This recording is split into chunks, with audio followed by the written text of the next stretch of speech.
Hulu o pili me kalahi ola I ke komokunui la o Hawaii. Ke kau nei o Hawaii luna mehelu pela kalele oni ke po o kaina na pele kula ka mahale o a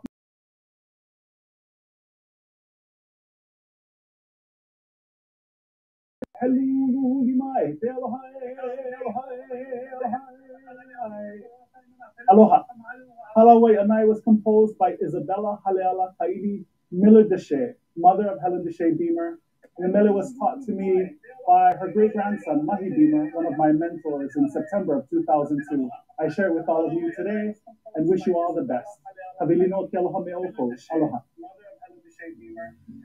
Naha is perhaps best known for our cultural education programming and workforce development trainings. Naha's courses are taught by respected, highly regarded practitioners of the topics they teach. Our Ola Hawaii curriculum and Train the Trainer process was developed by our founders, historian Dr. George Kanahele, and business and community leader, Senator Kenneth Brown. The rigorous certification process ensures high-quality instruction while leaving space for sensitive reflection on the topics of the day. Our target audience for our trainings have always been the visitor industry workforce, though we have discovered a much broader appetite for these topics as we moved into virtual platforms. We've had community members and visitors join us and add to the richness of these discussions. While we continue to serve our industry workforce, we are also exploring the best ways to reach beyond that. It will take all of us to shift the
in partnership with the Purple Maya Foundation.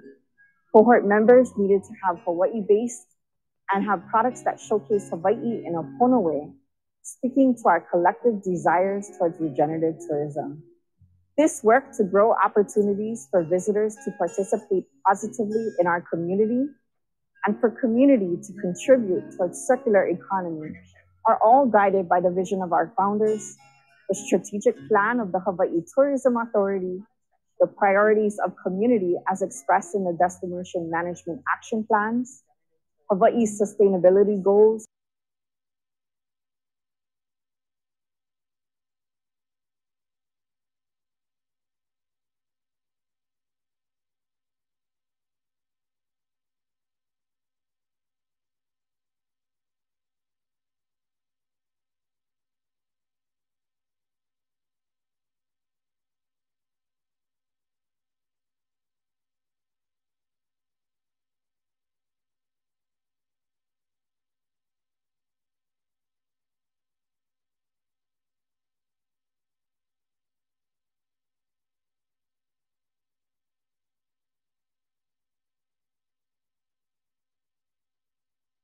1998 to address inequalities of Native peoples in tourism.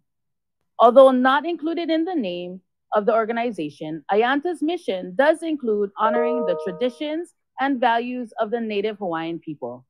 I am proud to say that I am on the board of directors of Ayanta, representing the Hawaii region. NAHA will continue to participate and engage with Ayanta in ensuring the Native Hawaiian voice is also represented at the highest level, both in Hawaii and on the continent. Here to share how Native Hawaiian culture is represented in Native tourism on a national level is Sherry Rupert, President and CEO of Ayanta. Aloha and mahalo for the opportunity to express support for your 2022 Kahuna Annual Conference of the Native Hawaiian Hospitality Association from the American Indian Alaska Native Tourism Association, or Ayanta. Although some of you may know me, I wanted to take a minute to introduce myself. My name is Sherry Rupert, and I am Paiute and Washoe from Nevada. As the CEO of Ayanta, I want to express a warm congratulations for hosting another amazing conference this year. It is my understanding the conference will explore the nexus in Hawaii of community, culture, tourism, and sustainability. This conference and the work of NAHA is leading the way in building sustainable cultural tourism models that inspire the industry. Annually, Ayanta hosts tourism industry leaders, government agencies, cultural artisans, Native entrepreneurs, domestic and international tour operators, and other tourism industry professionals to talk tourism. We were honored to have participation by so many members and friends of NAHA in attendance. We were also honored to have John DeFries as a keynote speaker at our conference. We were inspired by his commitment to respect the symbiotic relationships that exist between community and culture, nature and commerce. His support for sustainable living, human rights, and Native intelligence is evident in his work and in his love for the people and land that is Hawaii. Cultural tourism practitioners in Hawaii, all of you gathering for the conference this year, are an inspiration and are leading the way for sustainable cultural tourism development.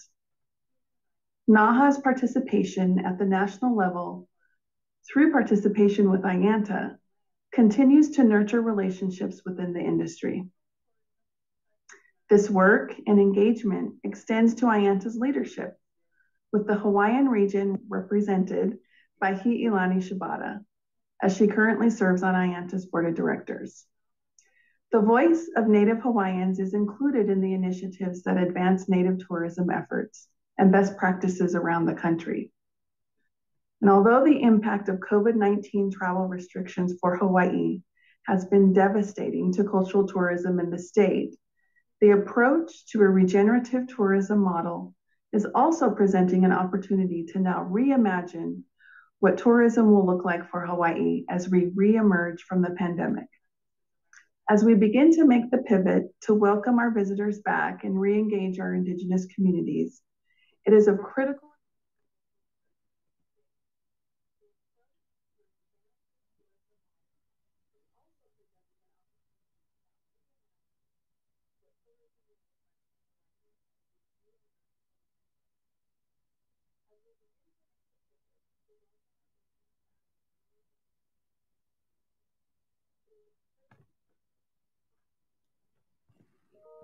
It is clear to Ayanta that NAHA brings critical capacity, knowledge, and vision for advancing cultural tourism in Hawaii, and has brought their expertise to the national stage through Ayanta to share their knowledge and inspire Native nations and Indigenous communities across the United States.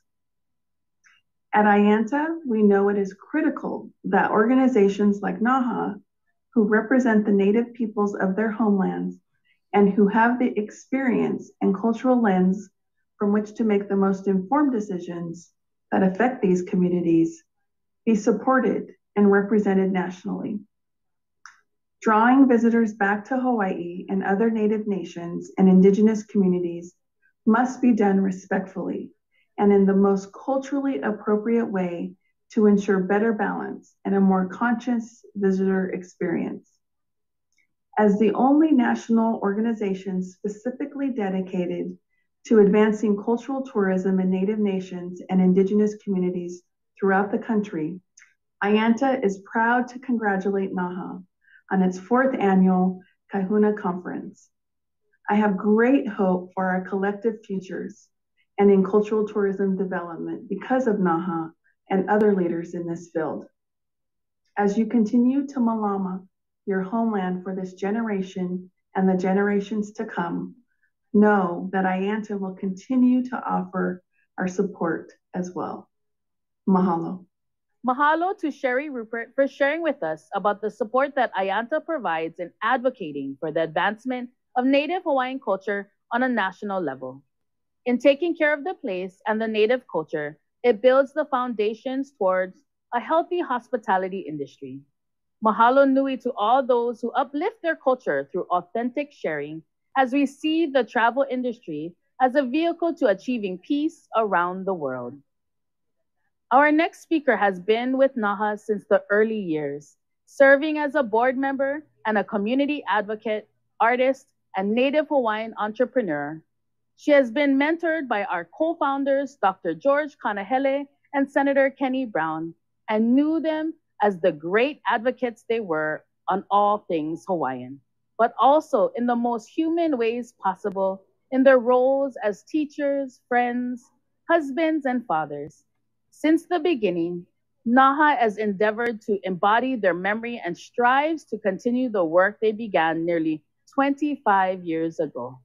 Our co-founder, Dr. George Kanahele, shared mana'o about legendary and sacred spaces in his book entitled Ku Kanaka. Here he writes, no genealogical chant was possible without the mention of personal geography. No myth could be conceived without reference to a place of some kind. No family could have any standing in the community unless it had a place.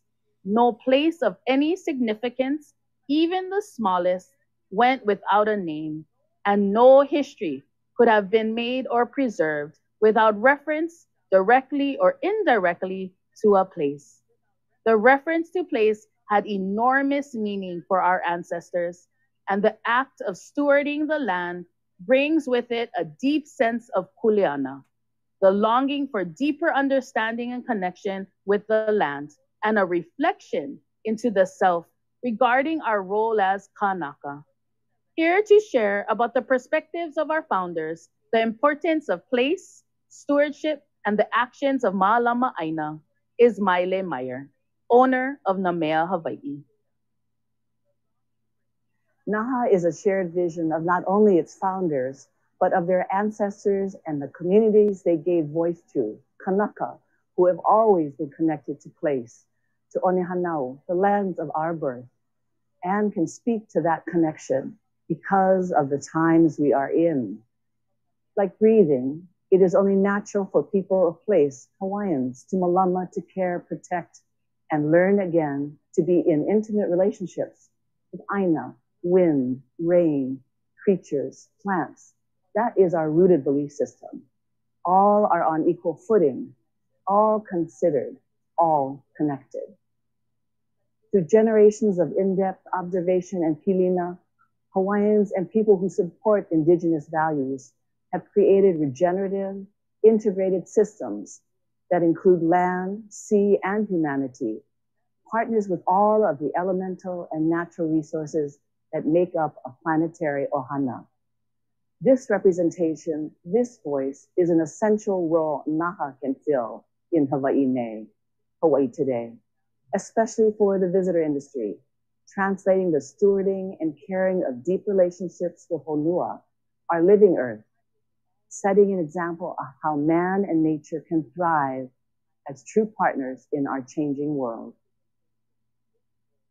Mahalo Maile Meyer for sharing about Malama being at the helm of everything we do, just as John DeFries shared with us yesterday. Malama Ku'uhome is an important part of working towards a regenerative future for Hawaii. There is still so much to do. He ali'i ka'aina, he kawa ke kanaka. The land is chief, man is its servant. In this Olelo No'eau, we express our relationship with the land and the aspect of stewardship expressed in the roles and relationships we play. Achieving true sustainability will result from a collaboration between community, culture, and a responsible economy. Achieving the regenerative means each must support one another in order to create the conditions for all to flourish.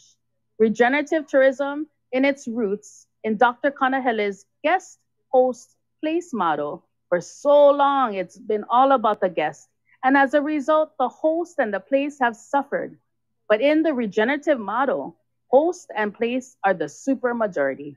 Focusing on community and places provides opportunities to thrive and, when appropriate, to utilize the guests to do so. In this next panel, we will discuss the curation, cultivation, and management of our natural resources.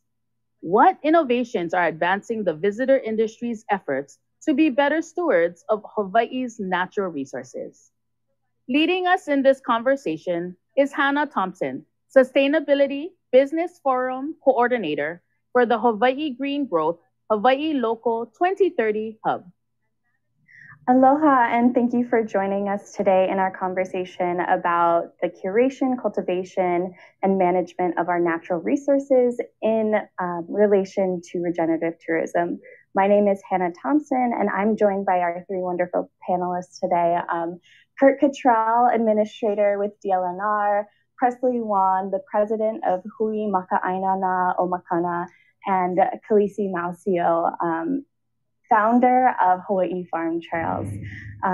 Regenerative tourism really finds its roots in Dr. Kanahele's guest host place model. And for so long, it's been all about the guest. And as a result of that, the place and host have suffered. But in the regenerative model, if you think of it as a pie, guests or place and host have 2/3 of that say, and they are the supermajority. Focusing on community and places provides the opportunities to thrive and, when appropriate, to utilize the guests to do so. To advance a regenerative tourism model, we must put Malama at the center of every transaction that we encounter. Kenny Brown was one of NAHA's founders, and in his 1973 Malama speech, he talks about the principle of Malama and how it needs to guide all of our transactions and meet every one of those transactions needs to meet the test of Malama at all times.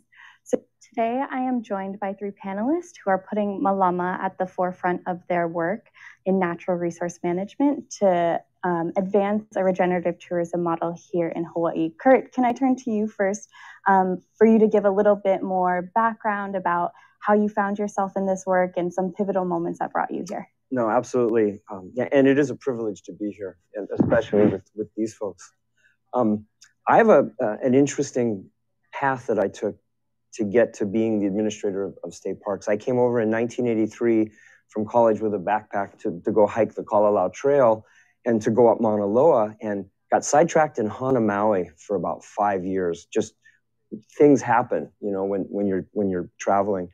And I ended up taking care of MacNut orchards and coaching cross country at the high school, and I was an estate caretaker, but I also learned how to paddle canoe with the Hana Canoe Club. And one morning, they grabbed a bunch of us, and part of Kanaka Ole was putting it together, and they said, hey, we're going to paddle the McKenna. I'm like, wow, cool, from Hana Bay, I'm in, right? Because I was like 23 years old. I could paddle all day.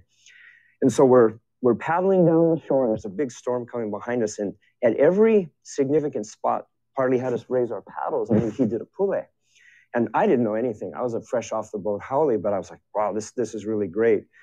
But what hit me during that travel to McKenna, and it was to commemorate the 10-year anniversary of the disappearance of Mitchell and Helm, which I didn't know anything about.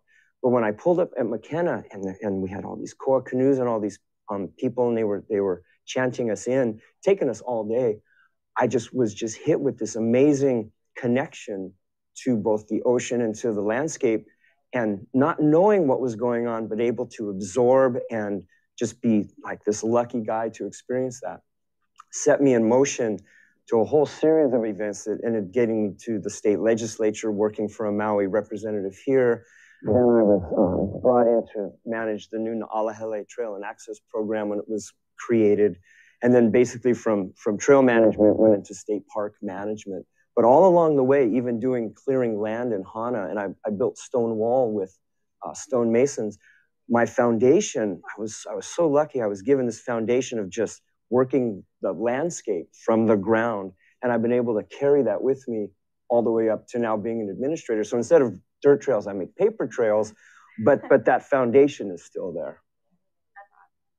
Presley, can I ask you the same question? How did you find yourself in stewardship, and what are some key pivotal moments that got you there? Well, aloha. I am currently the president for Hui Makainana o Makana of Ha'ena, Kauai. I've been serving as president for the past 8 years.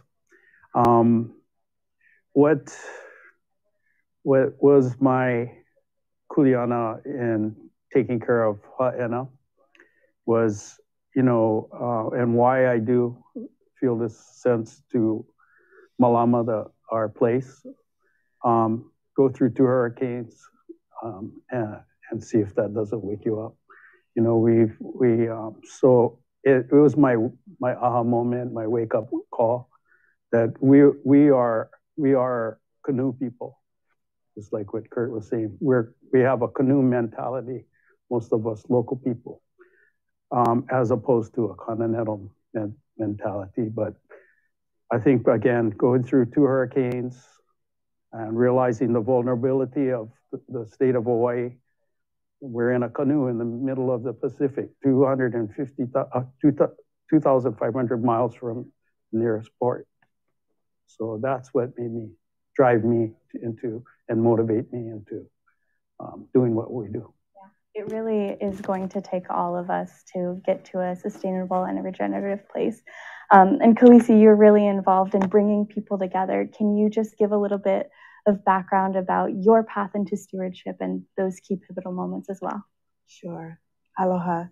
For me was going back to the land and getting involved with farming. And that happened when my sister and I won this agricultural business plan with Kamehameha Schools. And we got land to create an educational agroforest. And then through that experience, we realized, we wanted to try to get into agritourism as an alternative source of livelihood as farmers, and quickly realized this huge gap in our industry where, it's really hard for farmers to be found, right? It was really hard for us to find customers. So what we saw was missing was this central place where a lot of our, farm-based experiences could be listed. We took it on ourselves to try and fill that gap.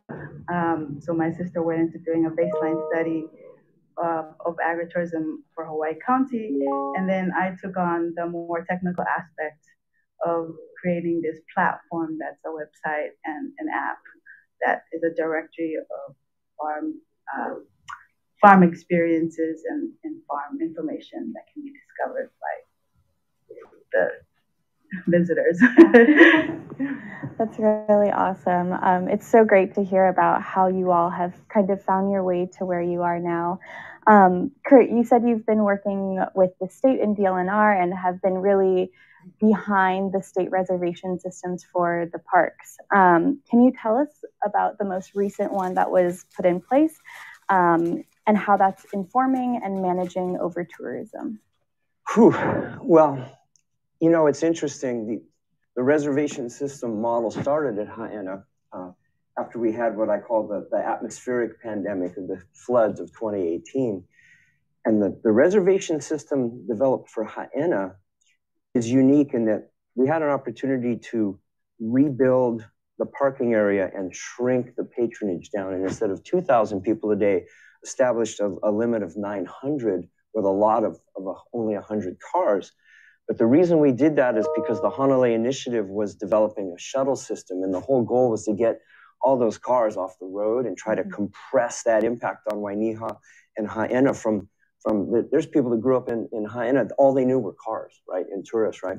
So the trick was, how do you develop a system that incentivizes the visitor to get out of their rental car and use the shuttle? So the only way to do that is to shrink the parking down, set up advanced reservations. When the lot is full, then you have to take the shuttle or you can't come, right? And we also did a holdback so that local residents who had been shut out of their own land for 30, 40 years based on tourism always were guaranteed a spot. So then fast forward to Wainapanapa State Park, a totally different model, because Wainapanapa was being inundated by these 25-passenger tour vans. You can't get into Hanalei or into Haena because of the bridges, right? They're too small. But so the Hana Highway was just getting hammered, and our park was just getting consumed by visitors in these 25-passenger vans, plus the independent travelers. So again, set limits, set up a place and portal for the PUC tour guys to reserve and go, and then where the people can park. And the little black sand beach at Wainapanapa was inundated with people. We've been able to start to remove that impact. So fast forward now to Diamond Head, a totally different model. For Haena and Wainapanapa, our goal was to reduce impact on the resource and the community, because they're almost identical. The Hana community and the Haena, same dynamic of just too many people going to a little park unit. So Diamond Head, it's an urbanized, park setting, but there are impacts on the residential area around as visitors try to find parking. But for the Diamond Head model, which we just launched 2 weeks ago, it's fresh off the shelf. We're still tweaking it on a daily basis, setting parameters for how many people can come in per hour by foot, by car, how many tour guides. The difference with that one, though, is the resource can handle. It was a quality issue. In 2019, during Christmas holidays, we had 6,000 people in one day at Diamond Head. And that's not an experience that any of us want to, have anybody, do when they come visit, or even locals weren't even going, right? So that model is to reduce patronage, and instead of everybody coming in the morning, stretch them out into the afternoon when it gets quieter. And everybody thinks it's super hot, but it really isn't, because the trades are usually blowing. So Haena, Wainapanapa, and Diamond Head are three distinctly different types of reservation systems. Our biggest hurdle at this point is getting the word out to the visitors. We've been turning a lot of visitors away who just don't know that they need reservations. And I was on site explaining this to them. I said, look, and some of them get a little hoo-hoo because they just came all the way to go Diamond Head. I said, we used to be an all-you-could-eat cafeteria, and we used to give our stuff away for little cost. Well, during the pandemic, we raised our rates, and we're reducing patronage. So I said, we're more of like a higher class type of experience, but the quality is going to go up, and the visitor and the residents' experience will go up. We're hoping, because regenerative tourism isn't just dealing with visitors, it's getting our local residents a place at the table as well, where they've been shut out for years because of over-tourism. Yeah, that's so important. Yeah. Yeah, and it's also interesting that there's not one solution. It's not a one-size-fits-all. You really have to tailor it to what the community needs and what that place needs. Absolutely. Yeah. No, you have to look at the patronage, the modes of transportation, what the attraction is. At Haena, it's KA and Kalalauan, and going on the trail at Wainapanapa, it's purely the beach, and it's a whistle stop on the way to go, to Ohio Gulch or whatever. And Diamond Head is just one of those bucket list ones. But we've calculated, we know how long it takes to hike and come back down. But each park requires a different method of how you approach it based on what you're trying to protect and enhance. Yeah. Well, Presley, you've seen tourism before and after at Haena. Can you tell us a little bit more about your relationship with that place and the tipping point for the community? Good question. I'm 73 years old, and in 1959, I was 10 years old, and it was one of my most memorable trips to Haena. This was what it was like. and there was nobody on the road. My cousins and I, we would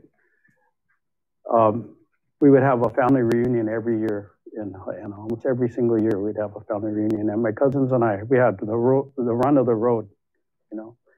And not only we had the run of the road, but there was cattle that would walk up and down the road all day long, you know. And the fences then at that time were to keep the cattle out, not to keep the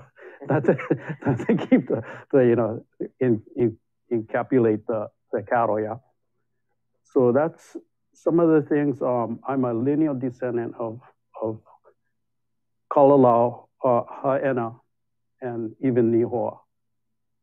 We had that connection.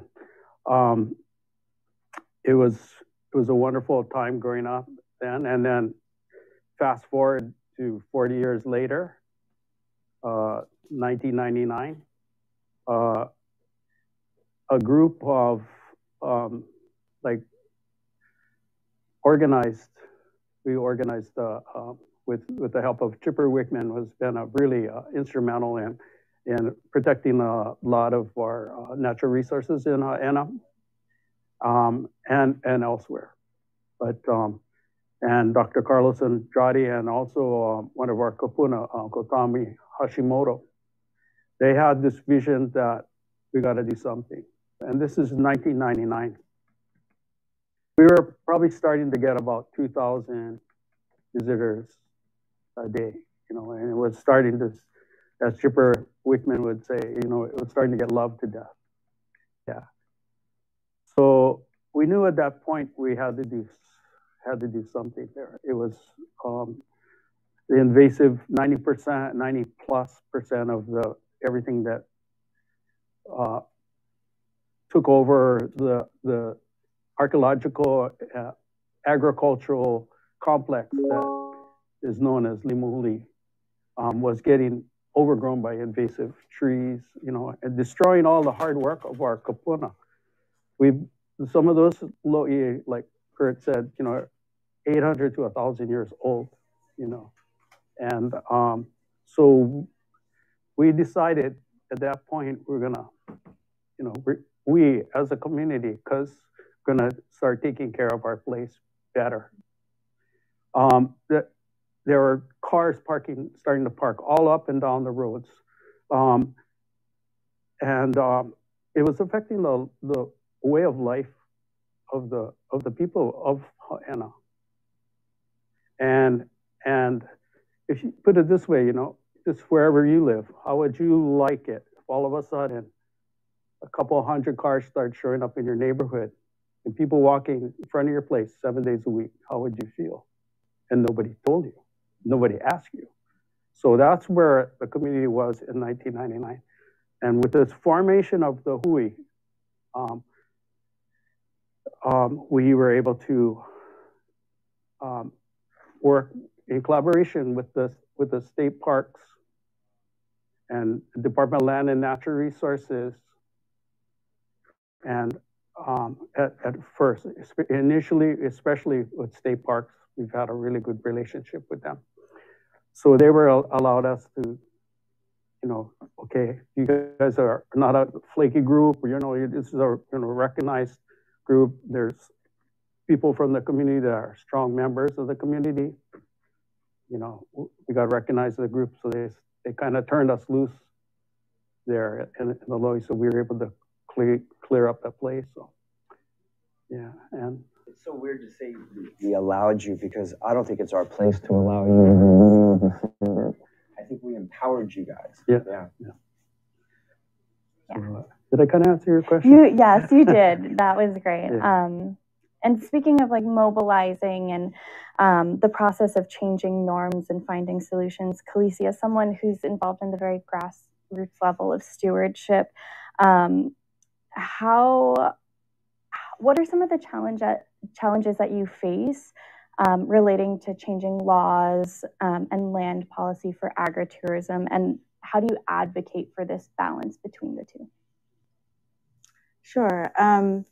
Well, I think, you know, in terms of stewardship, farming and farmers, we're already by default stewards. We're on the land and we're taking care of it.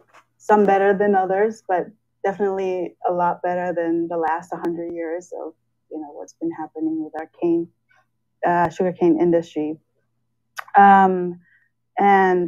But as an enterprise with Hawaii Farm Trails, part of our mission is really to try to direct our visitors out to the farms as a way to take off the pressure on our natural and our cultural hotspots, like places like Ha'ena, right? So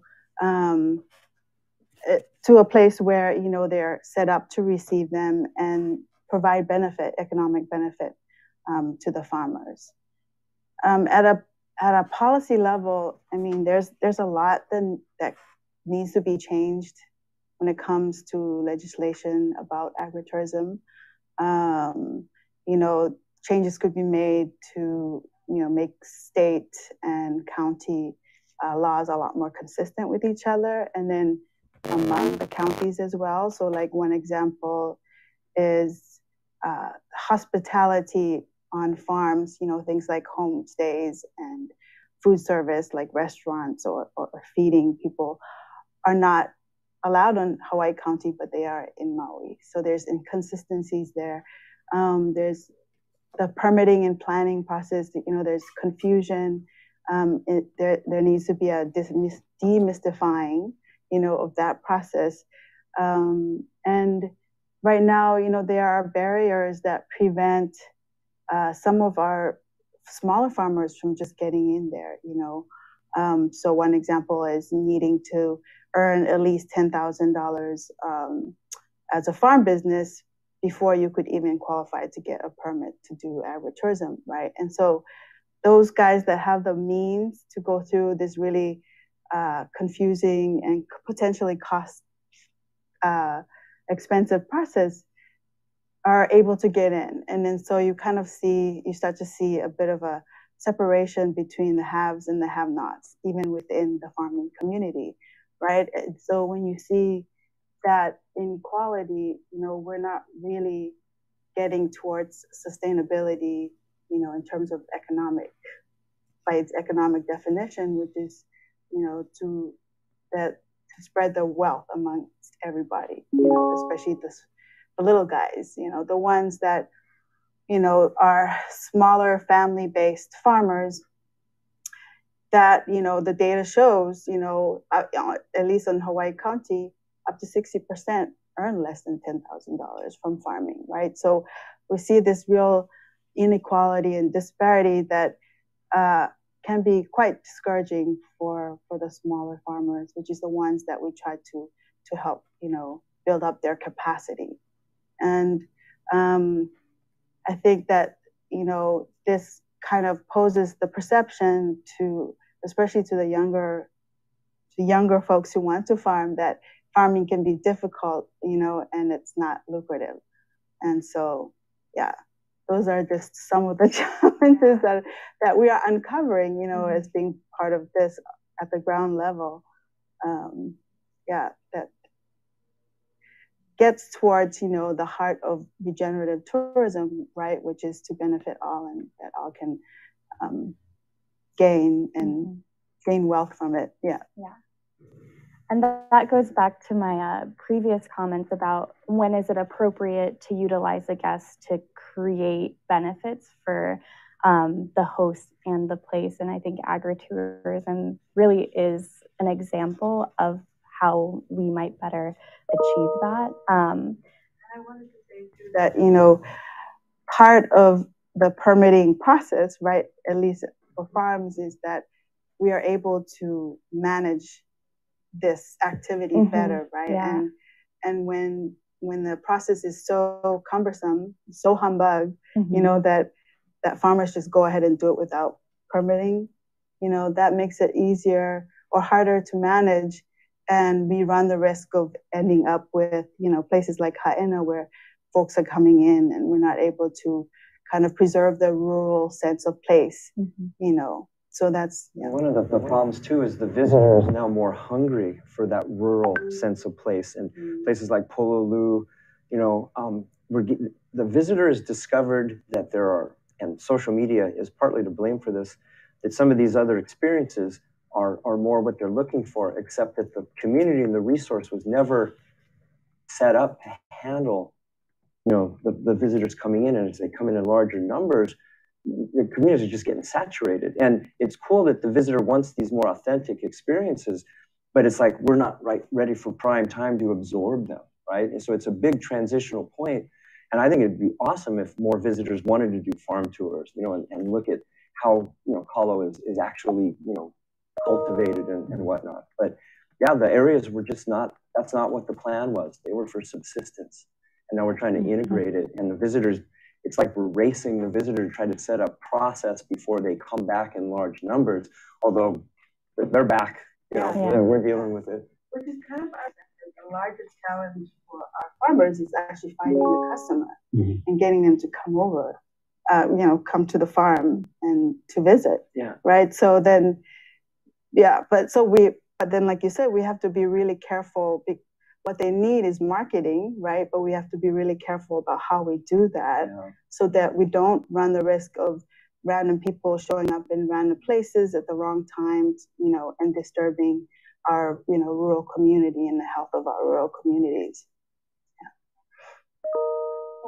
Turning back to Kurt and Presley, I just wanted to ask about the reservation systems and kind of the challenges that you've seen so far, and maybe community perception from the state perspective, and then community perception from your perspective as well, Presley. But let me turn to Kurt. No, that's perfect. He can handle the community stuff because he's lived it. I'm the regulator person, so I'll put on my government hat, right? But yeah, the challenges partly is just retraining the visitor industry.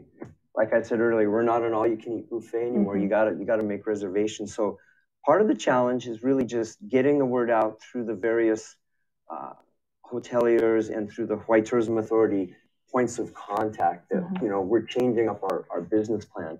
One of the things we learned during the pandemic, we did a rate increase. Our rates used to be super low. It was $1 to walk into a park and $5 to drive in, which was way below what, if you want to use a market terminology, what municipal and national parks charge, like all over the United States. So we did a pivot during the pandemic, during that lull where like Diamond Head was closed for 9 months, and did a pretty robust rate increase to where now entry is $5 a person and parking is $10. It's still not a huge increase, but when you go from 1 to 5, going from 5 to 10, we're now generating some really good, serious operating income. And I do have to give a shout out to the legislature. This session, they just approved a new spending cap for us. With the money we're generating, we'll have about a $12 million budget just associated with fees that we brought in. And with all of the general funds, we have the largest operating budget that State Parks has ever had. We're at about $27 million. They gave us a whole bunch of new positions that we can fill and start to spread out on the landscape. Because part of our problem as the regulators, and this is a really, really key point, is the reservation system is only as good as the gatekeeper who checks the reservations, right? If we didn't have either staff, or in the case where we have the Hui, that we've transitioned now this management, which is a huge paradigm shift. Instead of a private sector parking company, the Hui is now managing the parking and entrance at Haena, which is total textbook regenerative tourism, because not only are they now helping us manage what was theirs to begin with, but they're collecting income, and you've employed how many people? Yeah, that's what we're doing with our revenue that we've made this last 2 years, made a quantum jump from a total grassroots organization with an operating budget of $3,000, which we got from two fundraisers at Waipa'a Foundation, the Taro Festival and the Mango Festival. $3,000, we're all happy. The rest of it came from our pocket for 15, almost 20 years, all from our pocket, our Hui members.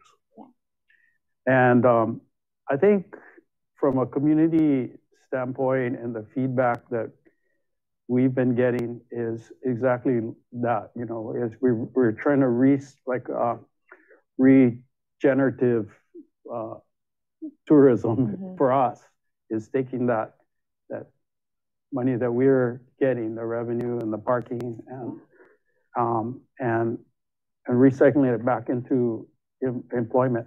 That was one of the main reasons why I personally got involved with the Hui, was to hopefully to create economic opportunities for our people down there. You know, we're a real isolated community.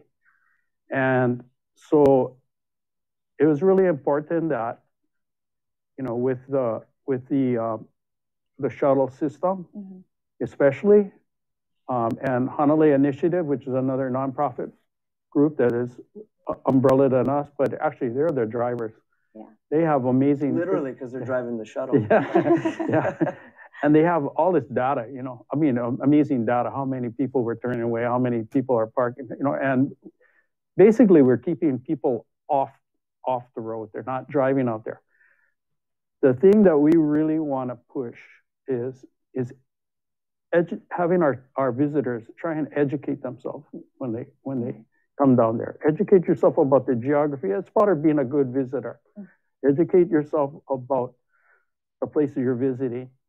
Understand the geographic makeup. Understanding the geological makeup, the cultural makeup, and it's part of being a good visitor no matter where you go. So and like Kurt was saying, you know, the paradigm is shifting where you're coming to our house. When you're coming to Ha'ena, you're coming to our house. And we expect a certain, you know, when you come to my house, you can, you know, there's certain house rules that we want you to follow. But we welcome everybody. We're always talking to people when we're working in the Lo'i, and people jump off the boardwalk, you know, visitors, you know, jump off in the boardwalk and jump, oh, what are you guys doing? Can we help? You know, so that's kind of our, you know, getting the visitor involved, on a one-to-one basis. But so the feedback from the community has been really, really, really good, because got less cars off the road, less people visiting the park. You know, I mean, they just got two things. You got to educate yourself when you come and visit. I think is part of being a good visitor, and you got to plan your vacations when you come, especially to Ha'ena. You got to plan your vacations, and it's happening all over the world. It's nothing. It's not a Ha'ena thing. It's not a you know, state parks thing. It's something that's happening all over the world.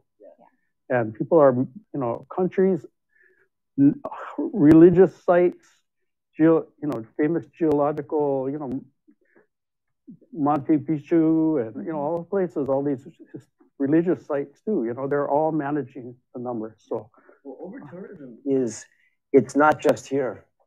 Venice was dealing with this, as you said, Machu Picchu, and we're not doing anything that's that radically different from a global perspective, but it's new for us. And getting back to, from the state perspective as the regulator, the hardest part for us in setting up this type of system and as we move forward is, like I said, absent either us having staff or partners or a private sector company checking the front door as the bouncers, so to speak. It's been my experience, the visitors, when they're here, they will do what they want to do. And unless you're there to help guide them and ensure that they follow, you know, these new regulations, they're gonna do what they want to do. And so that's a key part, is you can set up technology, but you still need boots on the ground to ensure that everybody honors these regulations. A quick funny story about Huayna Panapa. A celebrity who will go unnamed tried to get in without a reservation, and there's a set of like these 6 really tough Hana girls that were like, they're manning the front gate, right? And they're like, I'm sorry, you know, you don't have a reservation. And he's like, do you know who I am? And they go, yeah, you're the guy that doesn't have a reservation. So anyway, without saying his name, it was a titanic failure for him to get in to the the park, and that's all I'm going to say. So, you know, everybody's trying to get a piece of, you know, the Rakain to get in. Yeah. Khaleesi, we've been talking about how the reservation system has been able to create a regenerative tourism model at Haena, and I was just wondering about some of the innovations that you are doing at Hawaii Farm Trails to advance that as well. Sure. Yeah, so at Hawaii Farm Trails, you know, we're really a hui of farmers. You know, there's over 200 in that system. And that's just barely scratching the surface. There's over 4,000 farmers in the state. So you're just by default, you're seeing that, you know, 1 out of 40 are making it onto the platform where they actually are participating and benefiting from tourism. But then we have all these other, you know, smaller farms who are just trying to get to the point where they are viable, you know, farm agricultural businesses before even entering into hosting, right? So one of the things that we've done, one of the projects that we run is Project Kanu, which is a food tree planting project. And what that really is meant to do is to leverage our tourism dollars and bring it down to the farmer level and help them with their establishment costs in terms of just production. So basically what it is, you know, a visitor or any individual or business can sponsor trees, food trees, and seedlings, and these go to the farmers for free, and it offsets their cost of just establishing, which is something we faced ourselves when we were establishing our Ulu agroforest. It was really expensive to get really great quality seedlings that's going to help us at a commercial level.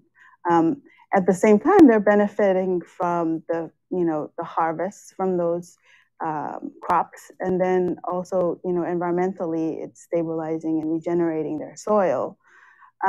So it's regeneration, you know, at the farm level. And so we're really excited. We're, you know, looking to partner with what I call like the gatekeepers, you know, the ones that, you know, the transportation, the accommodation stakeholders that, you know, every visitor comes through, you know, and they kind of hold that ability to transfer some of these costs to the guests, you know, in a way that is efficient, that once they use our service, we're able to get that down directly to the farmer and help them establish their businesses, all without even having to have an on-farm experience. So we're able to scale and impact a lot more farm businesses that way, and then and then also provide an experience for the visitor through education, right? And communicating the impact that their dollar can do, you know, can affect at the ground level with the farmers and helping with Hawaii's food security issues. Before you were talking a little bit about how the barriers to entry into agritourism are kind of high and you have to meet that $10,000 threshold. Can you explain a little bit more about what Hawaii Farm Trails is doing as a hui to kind of address that and help farmers to get to that level as well? Yes, sure. I mean, I think there's a great benefit in having one platform where you can hui up and then just show your presence, right? That here we are, you know, we're here and we're part of the solution, right? We can take the overflow from Haena and it's needed, and we're just redirecting that. And again, regeneratively benefiting everybody in that sense.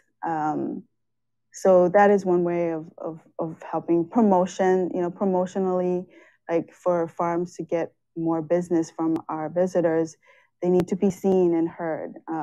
So we help with that through different ways, like, you know, promoting their experiences, by creating a marketplace for their locally grown and crafted goods. Yeah. Yeah. And I guess as we're wrapping up, I have one final question for you all. You know, sometimes transforming systems and landscape, especially in natural resource management, it seems slow. When it feels like that for you, what gives you hope and inspiration to keep on going? That's a great question. I'll use a canoe metaphor because that's been kind of our theme. So in my career, I spent about 31 years at DLNR. I started in middle school, by the way. No. And I feel like, particularly at state parks, I've been steering a canoe in really tough water. I've been short paddlers. Canvas is ripped and one of my paddlers is bailing. And as I'm steering, I'm watching the rigging come loose. So it's like I've been trying to re-rig the canoe and keep things going forward at the same time, while the spectators on the side are going, go faster, because they just don't see the Yaku and the Ama unraveling in terms of the metaphor of government, right? So what gives me hope, and like I was just saying, we are the least staffed state park system in the United States. Up until this year, we had 128 people total. That includes me at the desk, right? Alaska has 160, and then you go to places like Nebraska, and they have like 800 staffers, right? So this new influx of staff that the legislature has provided us, plus the recognition that we can kind of control our own destiny, spending our income, which now finally has reached a threshold where State Park has been kind of just holding our own, and my staff, I give so much credit to the Big Island superintendents just trying to fix leaky bathrooms and, you know, potholes and empty the rubbish. But with this recognition now from the legislature and even the tourism industry that we need to reinvest into our natural and cultural capital. And I think what gives me hope is partly the fact that, you know, we have generational families at Haena that are now employed by the visitor based on these fees that we're charging, as we're doing it in Hana. And we won't be able to do it at all of our state parks, but there's several other state parks come to mind, such as Kealakekua Bay, where we have Napopo lineal descendants there. We have Hoala Kealakekua as a fledgling organization way behind the Hui in terms of their capacity. But what gives me hope is there seems to be, rather than us just beefing with visitors, which I know happened when the gates opened up in 2021, but communities now stepping up and trying to work with us, knowing that government can't do it all, to help control our destiny. And, you know, what I was thinking, because I knew this question was coming, you know, I imagined like Diamond Head, where visitors are hiking up, and it's like wall-to-wall visitors, and we've now brought those numbers way down. And actually, they may be hiking up with residents too, and talking story. Yeah. You don't usually see that, right? It's usually just the residents go, I'm not going up there, it's too crowded. And I don't know if this has happened in Haena, but as we bring down the temperature of what the visitors do to us in our community and our natural and cultural resources, and maybe we start to mingle with them as we both recreate together. And so reduce the tension and find that balance between what the residents and the community needs, generate that super needed, you know, critical dollar to help fund this whole mechanism. But actually, instead of having tourism be this bane of our existence, we learn to enjoy each other because we're going to bring that temperature down and a truly regenerative. It's not just the resource, it's our attitudes. Yeah. And as you said, you know, there's rules when you come into the house, and we got to, these systems we're developing help set up those rules better, rather than just the free-for-all, you know, that we're used to. And so it's a race. You know, I'm desperately trying to keep the canoe on course. We got new paddlers coming in. It looks promising. It looks really awesome. Promising. Yeah, that's great. Presley, can I turn to you? Yeah, I think given what Kurt said, you know, and it's community managed areas are it's happening all over the world, and community-based management, natural resource management. I think given the constraints that Kurt has brought up, I think communities got to step up. That's the only, you know, happy community, happy life. I just made that up.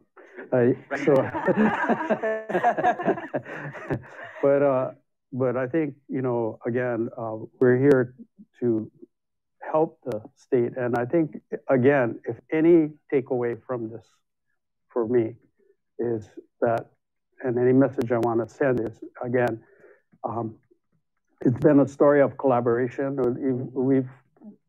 We've gotten a little bit of notoriety, for our innovation, but to me, it's just doing what seems natural to want to take care of a place, no matter what place. You love a place, nobody's stopping you from taking care of it. Yeah. And we've had a wonderful relationship with the state of Hawaii, and being a product of the 60s and 70s. There was a time I probably would have choked saying that, but it's been a really wonderful experience. They're there. We're here to help. Where it's a partnership. It is, and, totally. And not only that, there's other funding assistance that's been funders like and organizers like KUA. That is a wonderful organization, and it's about a story of collaboration, and my biggest motivation is every morning I start off with my mopuna, the youngest one, and that's my motivation. And just leave the place a better place than when you go. Anyway, sorry.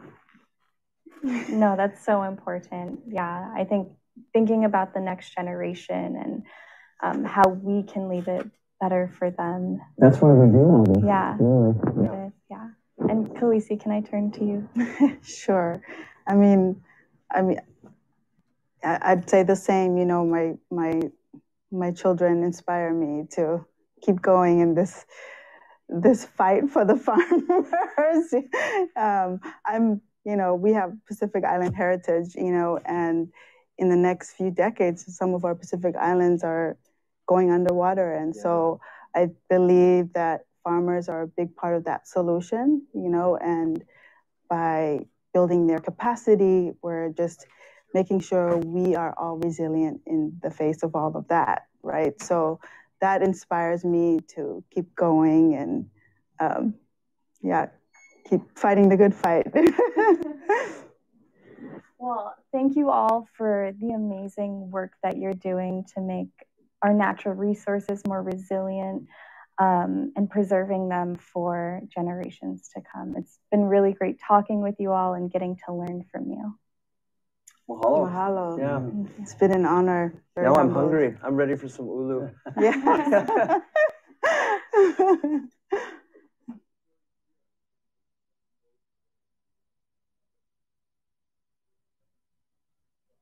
Joe here with you again for the live Q&A portion of Kahuina.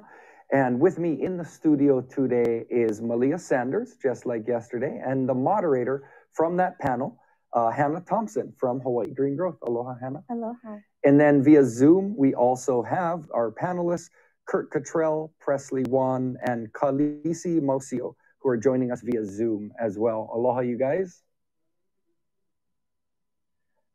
Right on. So we've got a bunch of questions coming in. For those of you on Zoom, please know that you can enter your questions into the chat function, and then we will get them, load them up, and we're going to try and answer as many as possible within the next 15 minutes. But the first one, because there's been a bunch of questions and comments about it, is for you, Kurt. Nice to see you. People have been wondering what happens with the increase in revenue generated by the state parks. Do we reinvest in that specific state park? Does it go into a general fund? Or does it benefit those communities, or does it fall into like the bigger bank? Good question. We get asked that quite a bit. And I'll go quick because 15 minutes. That's tight. I know there's a lot of questions. The revenue we generate goes right back into our state park special fund to reinvest directly into our state park units. We don't set it up where each park that generates income, that money goes 100% back into that park, because we're a statewide system, and we have a lot of parks that will never be able to generate that kind of revenue for reinvestment. But being in the bottom 5 of funding in the United States for decades, we're just trying to catch up on all of our deferred maintenance. You know, there's a lot that needs to be fixed that we just haven't been able to get to. So quick answer, the money goes right back into the state park system. Certain parks more than others will see the benefit of the income based on what's breaking down more rapidly in terms of infrastructure and where the work needs to go. Right on. Thank you, Kurt, for that. Question number 2, we're gonna go Khaleesi first, and then we'll go to Hannah. But it's really just sort of a broad question about agrotourism. What is agrotourism? Why is it unique? And how can we, you know, engage the farmer in changing the visitor experience? Khaleesi. Sure. Well, so agritourism, not agrotourism, although we do have that too, according to Kurt. Agritourism is basically, you know, experiences on a farm. It's very broad. You know, I think the concept originated from Italy, where, you know, the wineries and all that happened, and so travel and staying at farms is a big component of it, right? So there's kind of 3 different sectors. There's hospitality, which is the staying and the eating, the activities, and then transportation. So that encompasses agritourism as it relates to a farm. And I think, well, and then of course it's all like centered around food, you know, and I laugh because at our country market, we have this little badge by one of our farm to table partners that says, "Food is my love language." And I think everybody can relate to it. I think it's this common love language that we all have. So when a visitor is able to come and participate with that on the farm, it's just a much more meaningful connection. And through education, we are able to tell them the whole story about Hawaii as it relates to food, the culture of farming. So it can be very, very transformative at that level when you're on the farm and your hands are in it. But the best way of knowing that is when we see repeat customers come back for it, because we know then it really impacted them at a deeper level. They have a better understanding of the care that goes into food, and then also the issues that we have here in Hawaii with sustainability and food security. Wow, that's great. And I guess I'm going to ask the follow-up question: how many, you know, what percentage of our repeat visitors do you think for you? I mean, that's a good question. I'd have to ask my sister. She knows that statistic better than me. I'm not sure exactly. Maybe, I don't want to throw out any numbers. No. That is the demographic that we try to target, you know, the repeat visitors, both at a state level, but also for us as farmers. Awesome. Yeah. Okay. Thank you. We're gonna find out. We're gonna find out from your sister. Hannah. Yeah, I mean, Khaleesi really covered it, but what agritourism essentially can do for local farmers is inviting folks to their farm and using the visitor as a mechanism for sustaining local food production. Very short answer. Yeah. That's good. Yeah. Okay. We've got another question coming in. It's being typed right now. So we're gonna, let's see. Okay, I'm not sure who this is coming from in Zoom, but the question is, what kind of advice do you have to get other communities, so communities that are currently not involved, whether that's individuals, families, or you know, entire communities, what advice do we have to get them involved in natural resource management and positively affecting our communities? And we kind of spoke to this yesterday. It's so easy to jump on social media and comment without finding, you know, a productive means of contribution. So maybe we can kind of, I'd love to go around. I think all of us, all of you would have some good things. What do you see as getting involved? Because we all know sometimes the squeaky wheel gets the grease. you know, and so people that complain, their issues get dealt with. But what's the process for you guys? And Presley, we haven't heard from you yet. I'd love to start with you. Yeah.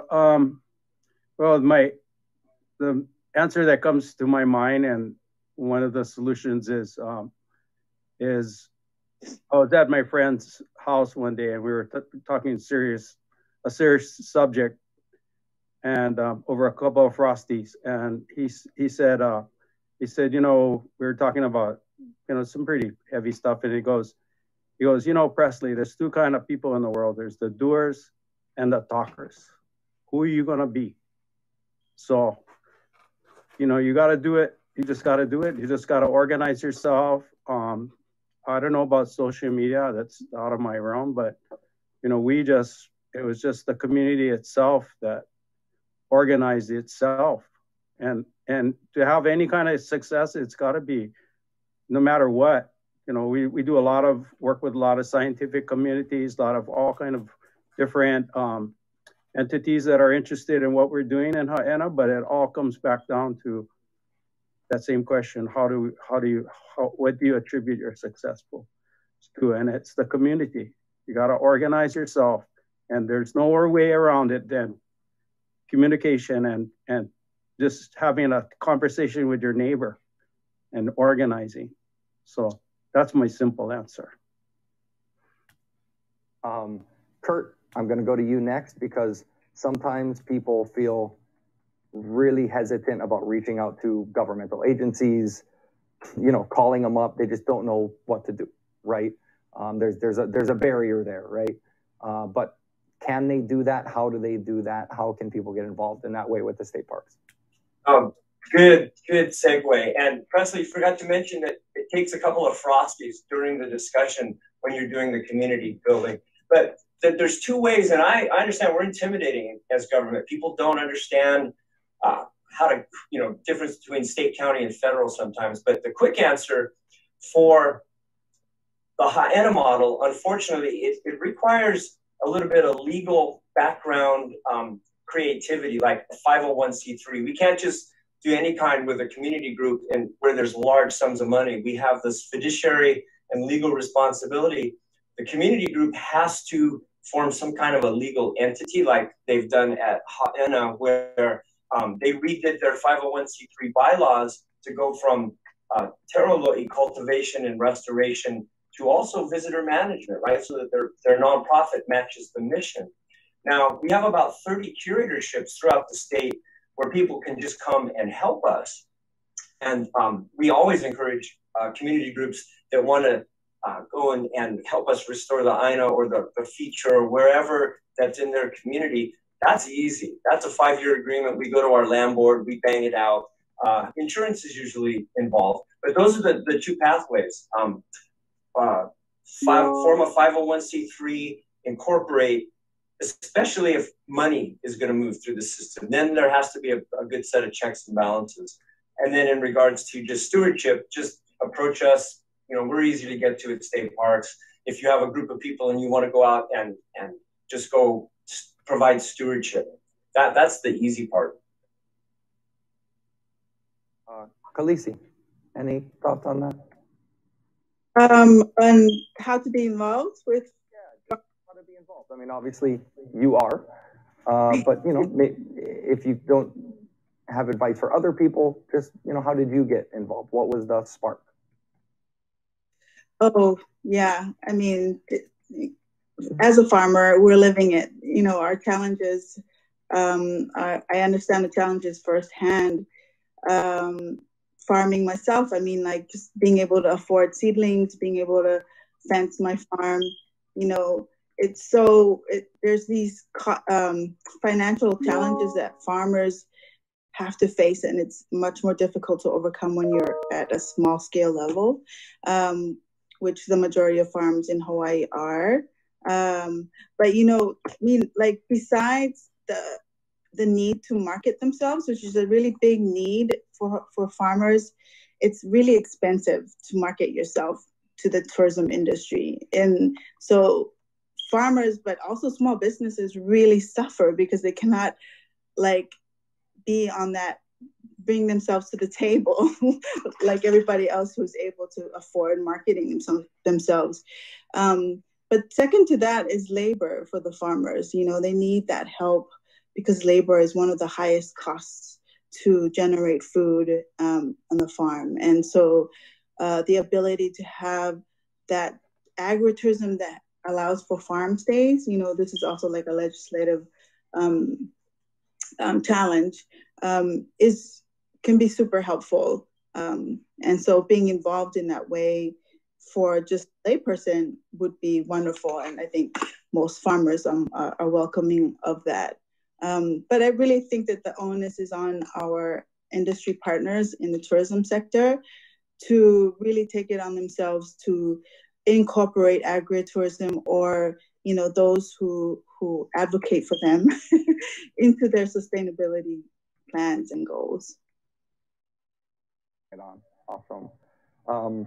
I think we have about 3 minutes left in this Q&A section. So what I'd like to do, because we have 5 panelists, you guys are my panelists now, maybe some closing thoughts on basically whether it's addressing that earlier, you know, question about how do we get involved, or more importantly, what can we do as individuals, as communities, to better the place, to be better stewards, whether it's of our little bubble or of the bigger bubble.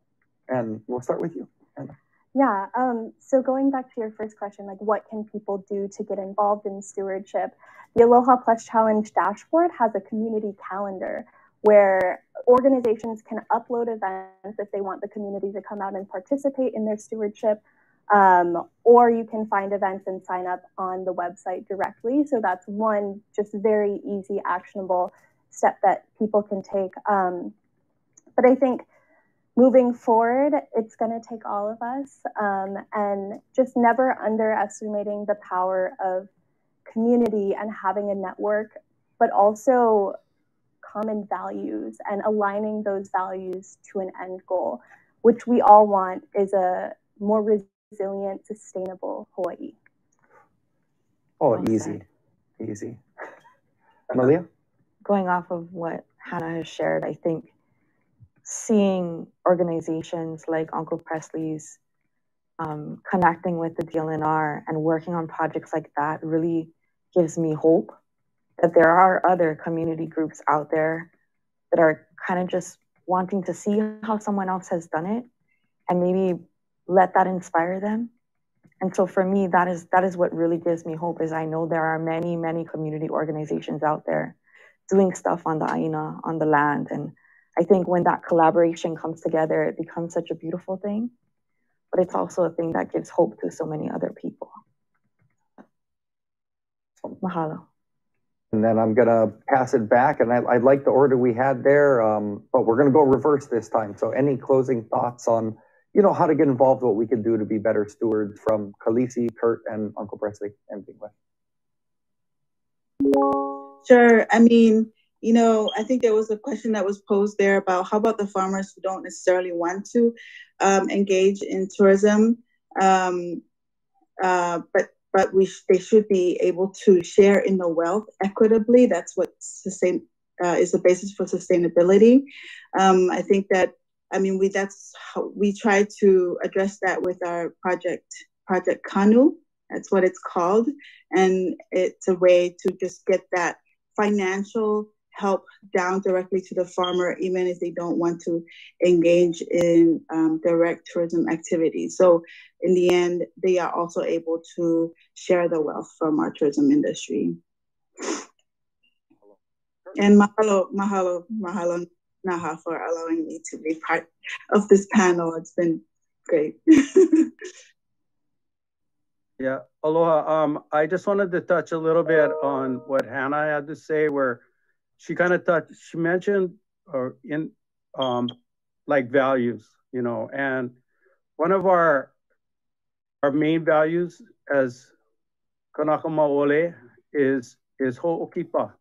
You know, we're welcoming people. We love everybody. And I'm on like yesterday, I was on working in the taro patch, and then, you know, inadvertently we have exchanges with people, visitors, And so, we're just, we're just welcoming people. It's just a value that we were brought up with. And we enjoy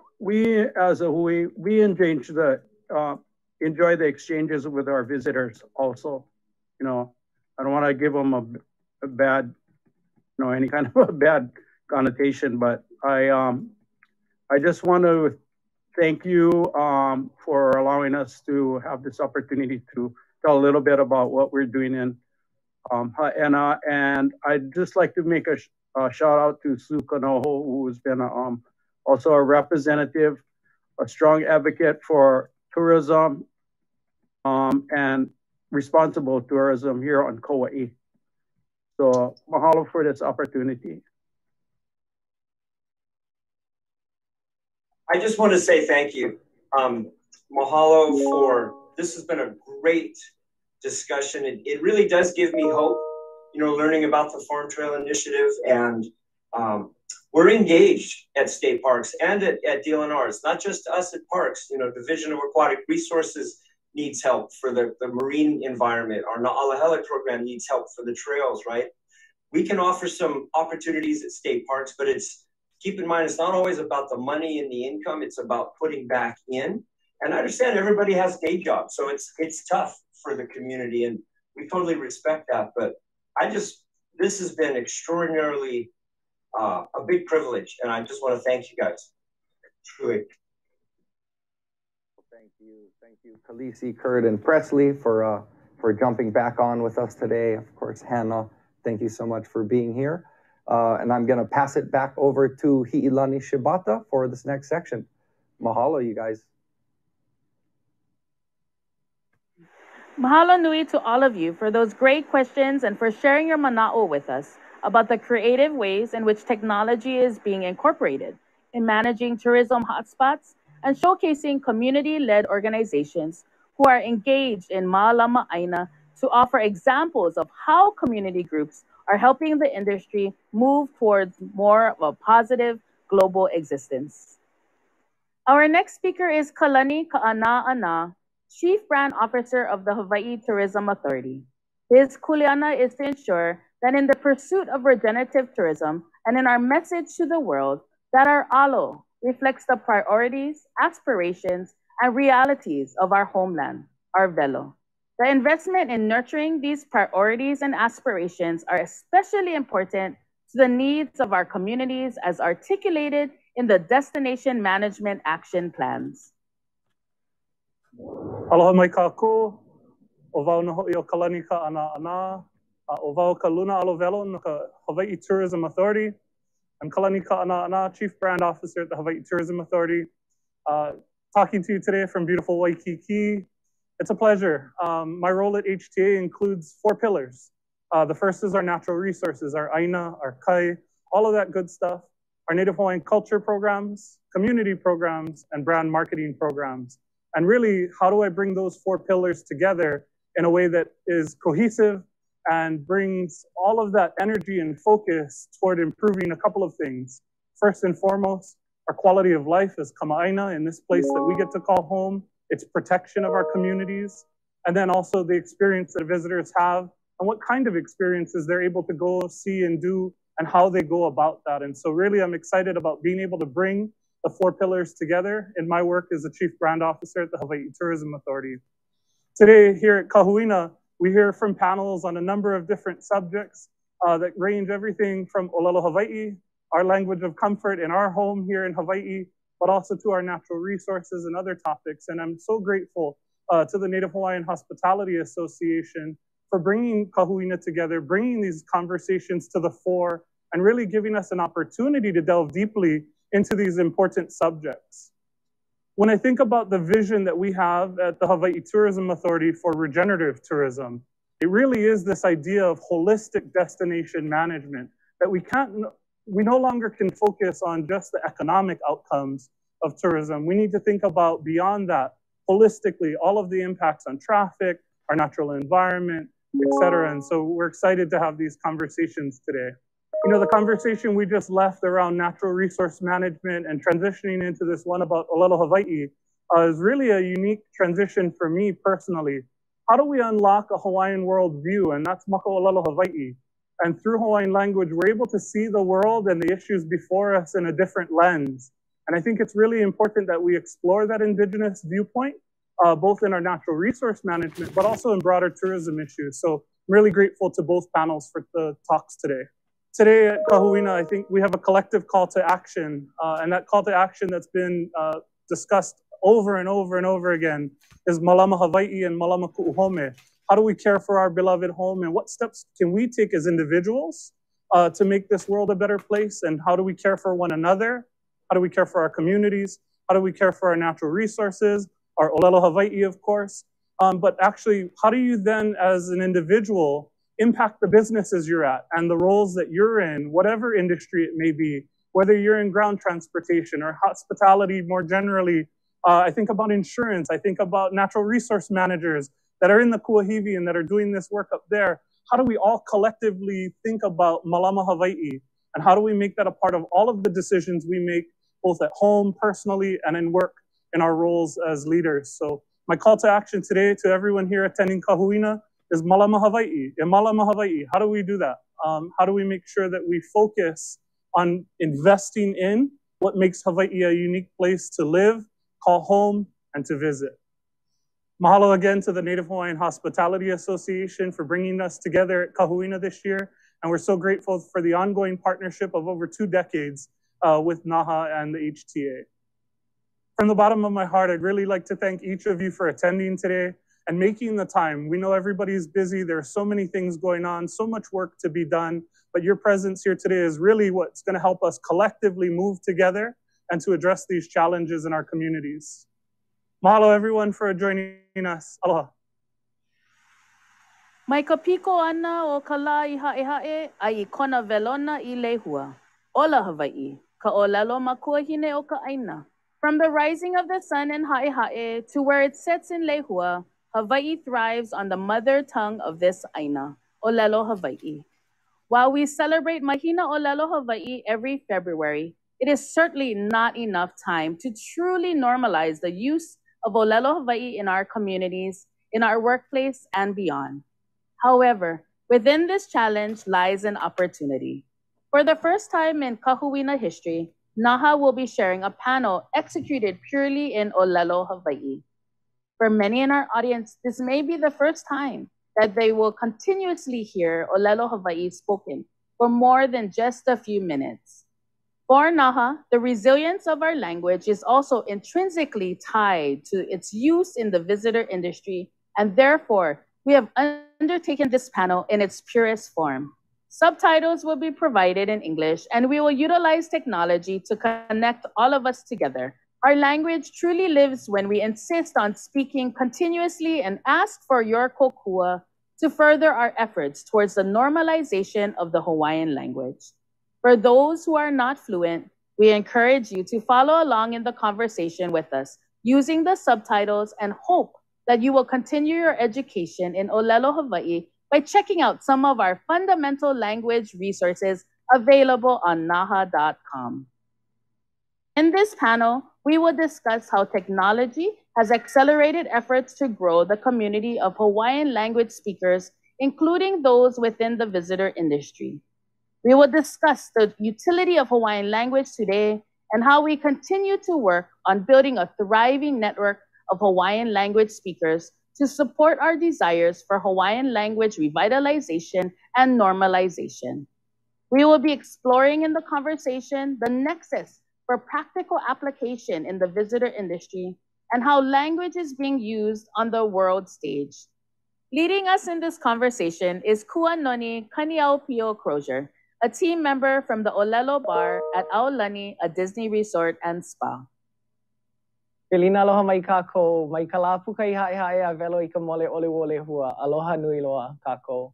Ua uno o Kuanoni Kaniaupio Crozier, he haumana Olelo Hawaii wau, mai ka punana leo, nā kula kaya puni a hiki ho'i ke kula nui o Hawaii mama noa, malalo ka malu o ka waihu e lani. I ke manawa hana wau ma ka hokele o Aulani, ma ka moku o Honouliuli, ma ka lumi olelo. I keia la e ia wau I helu moa nei I ka lai o ka uluniu.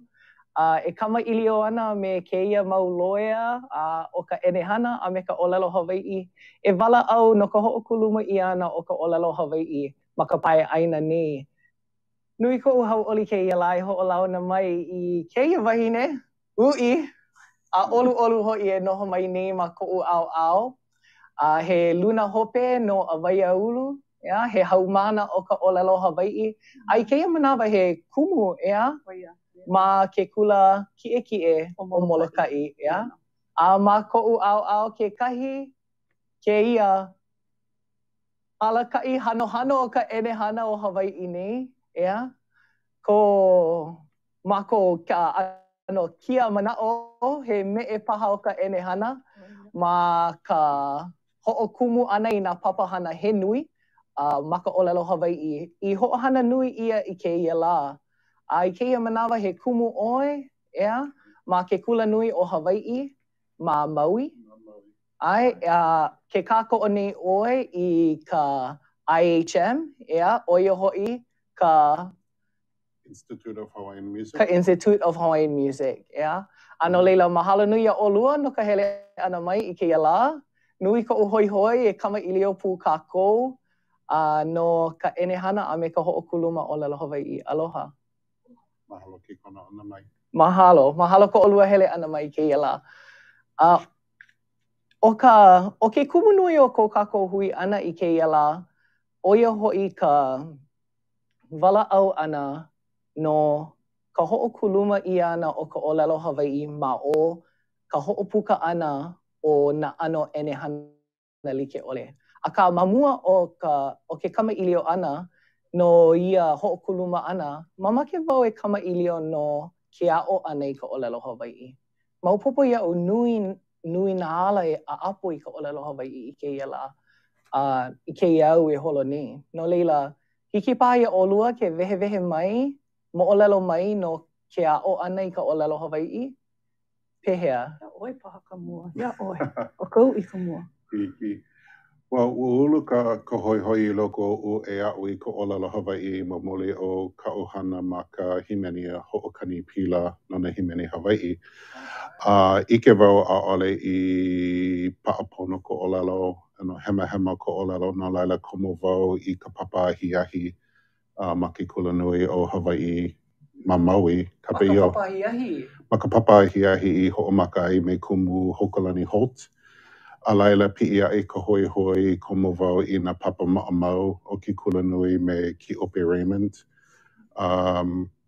Hele ia na papa olelo Hawaii e lua makahiki. A laila, wana e mākou ka ohana I Hilo a komo wau I nā papa ma ka mokuna ha'awina Hawaii ma Hilo I a wā I kia manawa kapa'i o ka hako'ula o ke Elekolani. Ai, mamua loa ho'i ke la, Mamu, ai. O ka lilo, o ka ho'ano hou ia no keia nā kula pau, Ai. So, ka makahiki umikuma kana iwa kumaha ia I ne'e ai mākou I Hilo. Ua pau ka ke kekele be'a, kekele mu'a ma laila. Hele wau I Aotearoa no ka ke kekele kauka ma ka puolo. Ma hope pono o ka pa'a anau I kekele ho'i wau I Maui no ki Alaka'i ani kia papahana puolo ma ke kula nui o Hawaii ma. No lila, o ke a'o ana I ka olelo Hawaii wa o oe mana moku puni like ole, A ole ma ho'okahi wahi a ka hele oe I Maui, I Hawaii.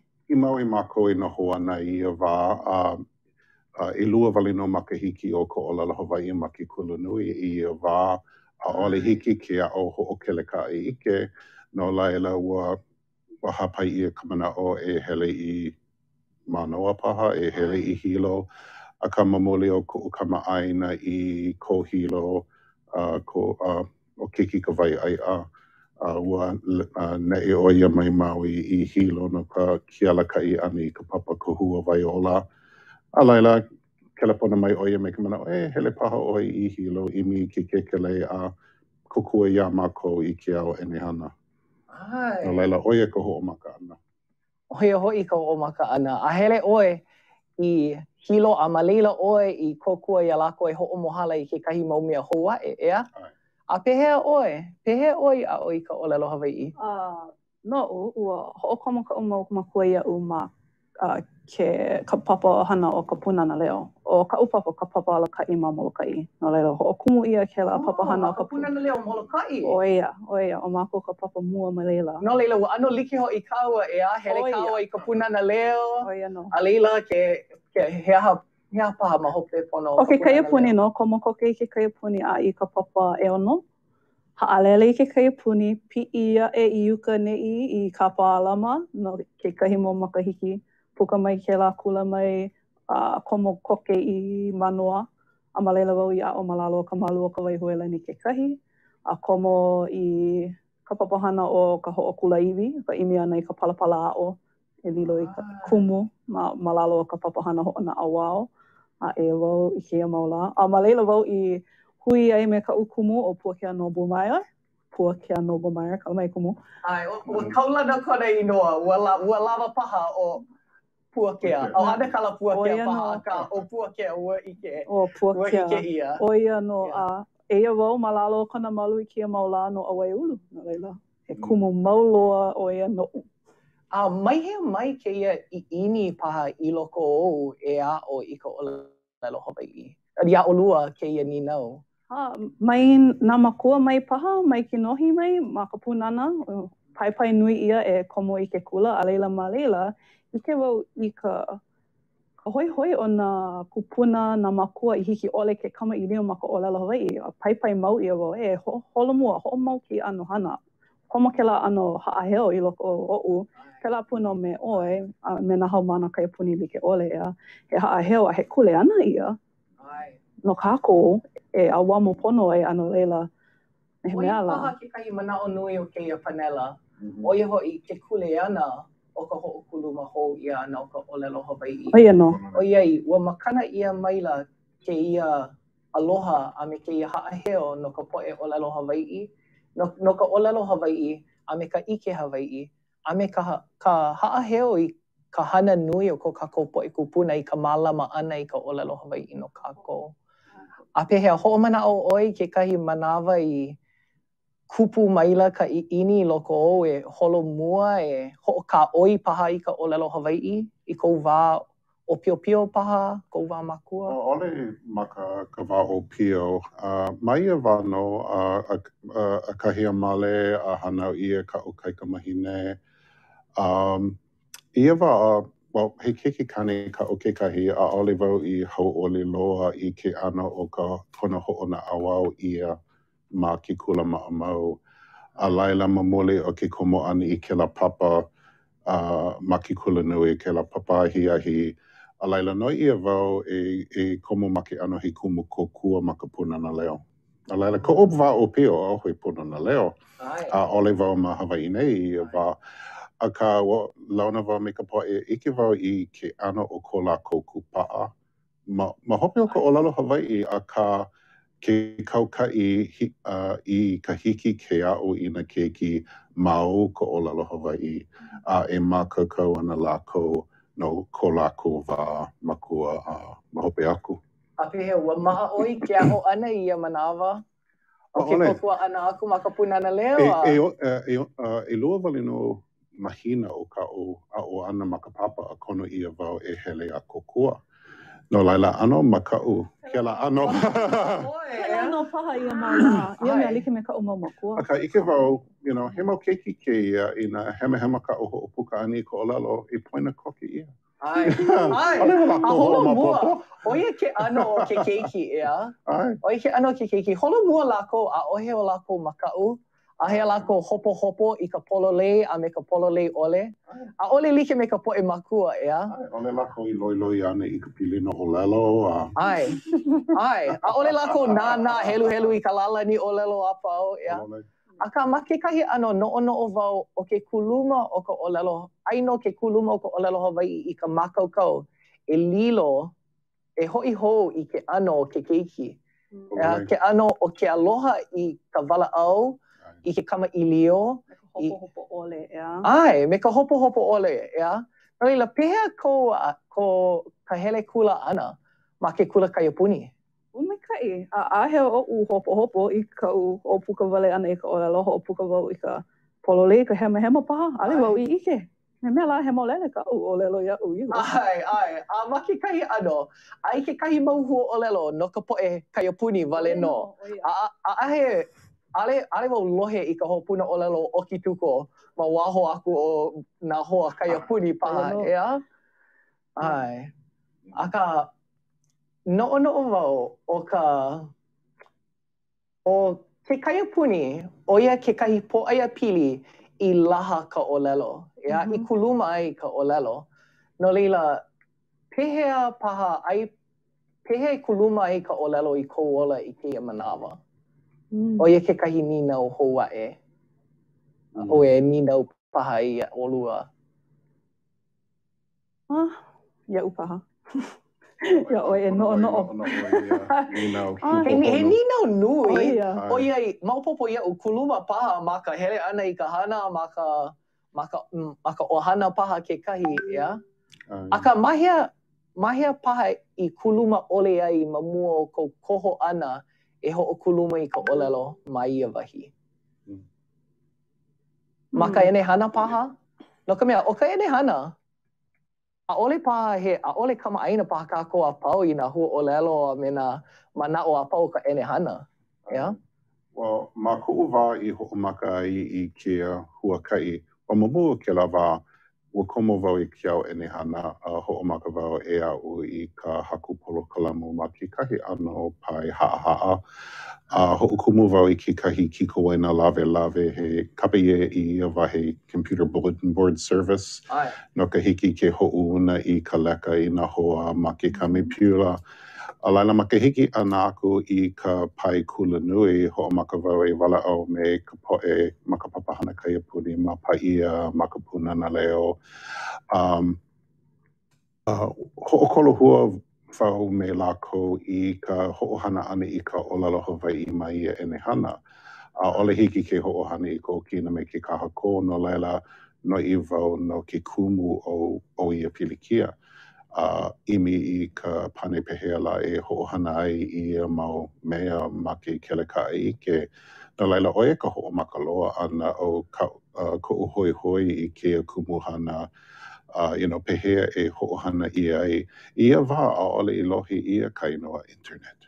A'ole I loa. No laila ua ho'omaka ma ke lapai o ka ho'okolo hua. Me ka ninau, he aka waiwai o kia hana, pehea e koku ai kia ene hana I ka ho'ola hou ana I ko olelo Hawai'i. No laila, ano ne'e li'i mākou holomua I ka hiki ke kiko ke pa'i I ko olelo Hawai'i me ka maikai hiki ke ho'ouni I ka leka wila. Oia ka ho'omaka ana, ke kukulu ana I na mea hana. Na kumu waiwai e pono ai e ho'oholomua I ka hana. Polole. A ma leila mai, ko'u mana'o I kupu mai ai ke kahi mau ano polo kalamua ene hana Hawai'i ea. O auaia ulu paha ke kahi. Ma ka no'o ana I ka mea I pono I ke kaia ulu o lelo Hawai'i. Hea me kau mau hana, oia ka ho'omaka ana I ke kahi ene hana, a leila ka ha'awi ana, ka noi koku aku I ke kahi, ea? O ka ma'amau o ka mako hana mua ka no'o ana he aka me pono ai no ka ho'oholomua ana I ke aukahi ho'olelo Hawai'i. No laila, ma mua iki o ko ne'e ana I hilo no mako ano li'i na kula kaiapuni ia wā he kanakolu kanahā paha haumana e komo ana I ka papahana I kela me kia kula pehea e ho'onui ai I ko lākou kaiaulu o lelo Hawai'i. No laila, oia ka, ko'o wā I ho'oholo ana I keia kiko waina kapi o Maui Link. Ua ike mākou pehea e ho'ololi I ai ke ene hana unuhi ia na mea pau ki kiko waina na papakoho, na olalo a'o, na pahu a'o, Na mea pau I ike ia I loko o kia kikowaina aia ma ka olelo Hawaii. O kia kikowaina, he kikowaina punai vele, ea? Kikowaina punai vele. No leila kau oi ka punai vele a leila ike ia keia kikowaina. E like me ke kau ana I ke kahi mea. Holole, ko ia ka ho'ohana ano ki kahi polokalamu kui ka wā. Oli I loa na polokalamu kele punai vele I like me ke safari, explore kela wā. O ke kahi pilikia ma ia wā a kahi a ho'omaka ka ho'okui ana I na kula kaia puni I ka punai vele puni honua. A ole I loa, no laila, aia no I noho ana ke kikowaina nani ma hilo, ai kali ana mako I ka ho'okui ia o na kula I hiki ai na keiki me na kumu ke a ho'ohana I kela e ne hana. Maupopo ia kako a o he Wi-Fi, ea? Ai, he wā. A ole holo, ea? He wā pa a kiki loa ia ka. Ua hiki aku I kela pahu hopu wa ho'okui ia na kula pau ho'omaka a laila ike na keiki. O, loa na keiki e a I hiki ke kuka ho'ohani ka laina kole o I ka text chat ke ano. Mina keiki mana mokupuni leke ole. No laila, like me ka oi ho'omaka ai, imi ia ke ala e kokua I ka enehana. A ole e koho wale aku I ka enehana me ka olalo. Hiki ka hana I ke ia. No mua hea ka waiwai no ke mea ole nui e hiki ke hana I ke mauhana pona I koho pono I ka papahana e awa mo ia na ka pono o ka papahana. Ai, a pehea, hiki paha I oi ke vehe mai I ka ho'olua ke pala au mai no ka waiwai o ka po'aia pili o lelo Hawaii ma ke a'o ana I ka o lelo Hawaii. O ia ho'i ka e like me ka hele ana I ke kula kaiapuni ea, nui na hoe o lelo Hawaii ana, ma ka enehana nui ka po'e kamaʻili o ai, ea? O he wā hou ke no ke a'o o lelo ma ka enehana. A mamoli paha o ka laha o keia mai, lo ka po'e noho nani ana makahale, he aka o e hanai, e a'o paha wau I o lelo hou. No laila ho'omaka e puka mai kia mau enehana hou e kako o ana I ka po'e e make ana I na ano o lelo like ole. No ua ho'omaka wau I kia o ani ka te reo Māori. Ma ka ho'omaka ana o keia wā.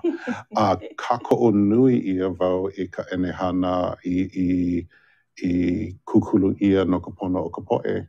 Na ano enehana I loa ole ma ko'u wā e ho'omaka ana, nani ka hana.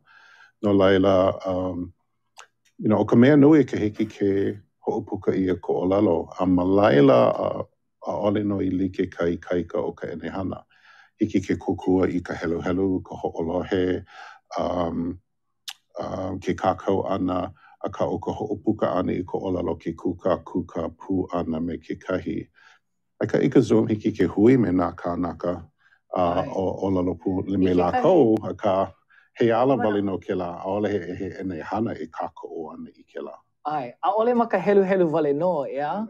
A ka maka olelo kanaka ke kahi, ea? Ho'omena o wau ma ka wā, ma keia wā o ka ma'i ahulau, ua kupu mai ka ma'i, a ole keia mahina olelo Hawaii kune, a ka mamua no, ma ka mahina olelo Hawaii, ho'okumu ia o Clubhouse, ka ma'aina paha oko, a he ano wahi enehana e kamaʻili o ai. E like me keia, a ka aino kākou ma ke kelepona, a hiki no ke kono I ke kahi ka auai, a leila kau lākou I ka auai, a leila hiki ke walaʻau pū ma keia lumi. A nui nā mea I ano walaʻau ia, a ka hoihoi no ka mea, a ole hoihoi ka poʻe a pau I nā mea a pau. O au hoihoi wau I ka mea ai, a oia ka uhana ea, hoihoi wau I ka mea ai, no leila kamaʻili o ana wau ma ka olelo Hawaii no ka mea ai. A o ke kai aku no ka hana ha'u ki paha, ea? No leila, mamake wau e kamaʻili o I ki paha kākou no ka ho'okuluma ana I mea ai. Ka olelo Hawaii ma ka hana ha'u ki paha. Hiki paha ia oi ke kamaʻili o mai no kau pa'ani. Mamake wau e kamaʻili o I ki paha kākou. Well, ua lohe wau a ole na e wau I ho'ohana I ke la pa'ani Wordle I puka mai I ke la makahiki aku nei. Ike wau he mana o ka Wordle ma ka olelo Māori. No laila ho'omaka wau I kape I o panga. Kama'aina oi I ka Wordle. Ole.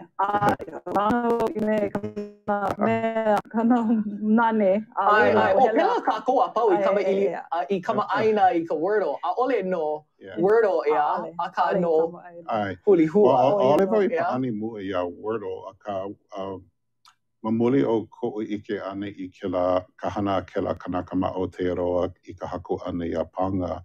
Ia wā no ua lekuila mai o Noelani Arista ia'u.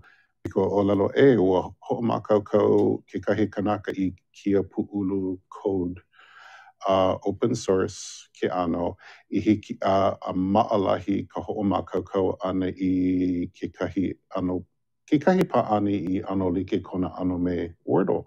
A hiki ke hana ia mana ano olelo like ole e no ka mea he open source. He open source no laila. O ka open source oia ka mea ka ana like ia I me ka manuahi ea ma waino na kanaka apau. Kolole. No leila ki'i paha oi ke la kumu vai open source a ho ano. Yeah, well ki'i wau I ke la he kalana he ano o pu'u code. Ai.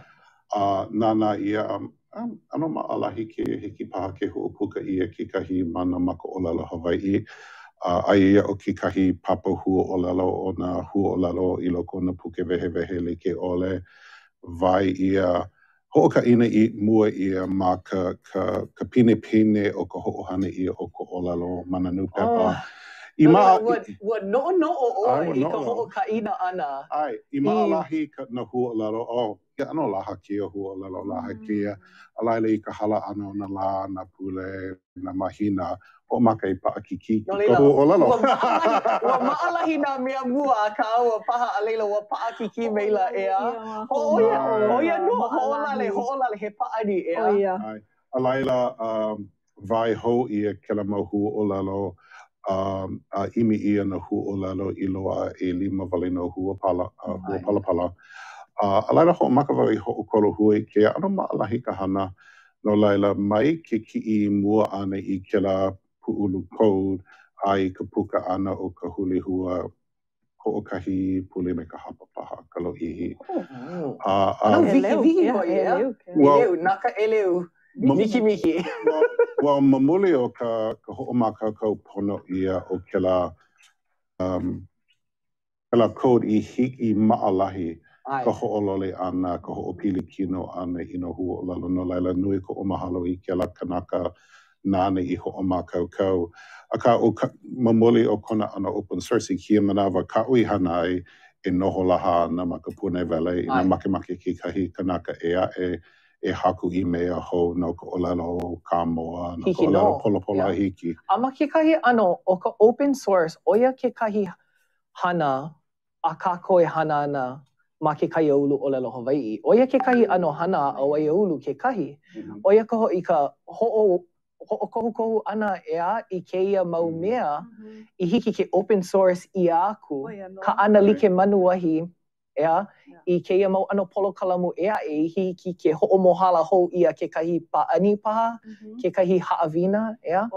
Ua ike paha oi I ke kahi olohe paha oi na mo'olelo o ka hopena o keia ka ana like ana? I ke kahi mahina aku nei paha, ke kahi ua malama ia ke kahi mau halawai ma ka Zoom e kono ana I na ano kanaka apau e komo I kia papahana o ki papa. O mamua, hai mo'olelo paha wai o no ka mana o kupanaha. O ke kumu me kana pakana me na makua. Kapa mako ma awai ulu ia lawa o na makua. Ka makua kane o puakea o ka makua hine o ana ke kau'i saidudua. Na lawa na mana o kupa ia naha na mana o like ole a kupu mai ka mana o a na mako ho'oholo. No laila he ohana mako o ai ulu ma na pai aina like o ma na mokupuni like ole o Hawaii a pelapu no me Aotearoa ma ke kahi wā. Laila, ua kono ia mako apau, koma ma kia papahana, ua hoi la ua e a'o ia mako ka olelo, a me ka mo'olelo Hawaii. E ano ka mea, ke a'o wale ana I ka olelo, no, a hala paha ke kahi mau mahele o ka mo'olelo, me he mea la he hapa wale no paha ka ike au ike mai e. Alo leila, noho pū, na haumana me nā kumu me nā makua o I kia mau ike like ole. Ua ho'ona ia makua po pa'ani ma ke ala nui hele imi mana waihona like ole I nā ohina like ole au hoi hoi ai. No le la kupu mai lana ana kumuhana like ole mai nā limahana like ole o nā wahi oe, o kaulia oe, o ka oihana wai, o lili'u o kalani, o ka lākaua ma kana kapu, kana huaka'i, ka apuni o ka honua. Laila, hele laho a pau imi I nā mea like ole pili keia ike. Ho'omaka kako vai I nā ike o loko me ka waiwai. A ike ngā maho mai ia hui, he waiwai ke ia, ale no I laha. Pehea kako ho'olaha ai. Pono paha ho'okumu ha'awina, pono paha ho'okumu palapala. Mea pa'ahana kako a pau ea I kia wā. Pa'ahana ke kumu, pa'ahana ka makua, pa'ahana nā keiki, ana leila. A pehea, haku mako I kia papahana o ki papa, pomo paha, a ole paha. Ale mako nana, haku ia, ha'awi wale ia I kia kea. Nā lako e koho I ke komo paha, a ole paha. Ano leila, ho'ea mai kia wā o ka maia hulau, pono nā ha'awina. Pa'a ki ki. Aua makaukau maila. Ma ke kahi ano makaukau e nai, ale mako I no'o nui no ka pa'akiki o nā kumu. Ka ana maluna o ka Zoom, ho'opi hoi hoi I kau mau haumana e ho'olohe ma nā hola lo'ihi o ke kula. Ke kaulona o ka no'o ka haumana. A me ke punana, oia no. Ano leila, ua ma'o paha ko mau pa'ani au I haku ai, no hau, ho'opi hoi hoi I kia mau ha'awina, o haku ia ke kahi mau pa'ani ho'opakele, ke la mau escape rooms no hoi. Mono kai puni, a o lako, o na papahana e lua mua a mako I ho'opukai ma ki papa, oia no ka la hoi hoi ea, me ka la ku'oko'a, I hele a kama'aina, ka la hui, kea me ka honua paha I nā la nui o ka hu. A ua holo pono, a ela ua ho'oholo nā makua, pela ka hu e holo muai. I ole ka hana nui ma mua, oia no. Hiki mai ke la wā o ka make I keia mau mea, a ua loa no, ua lako ka hale. A no'o wau I kau ea ma ka ho'opuka ana I ke kinona hua. Ea, I keia manawa, ea, ho'okumu I o huli hua, a ka I ole ke la mea mua no ulu kau paha, ea? O ka leo ki ka mea mua. Ka mea mua, ka mea nui I ka ho'okolo hua ana, ka ho'opa'a ana I keia mau enehana.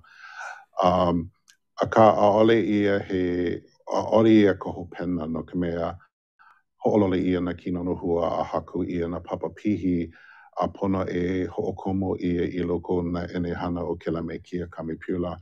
No laila o kukahi pahu hopu nui o mākou ia wā ka ho'opa'a ana I ke la ano I loko o na enehana a Apple I ho'opukai, a Microsoft ma, a Google ma, I hiki ke ku'ai I kamipiula ho a wale aku I ki kamipiula ma laila ka papapihi Hawaii. Ho'ololi ka hae, ea? Ho'ololi ka hae. Ho'onene ei ka hae, Hawaii I luna.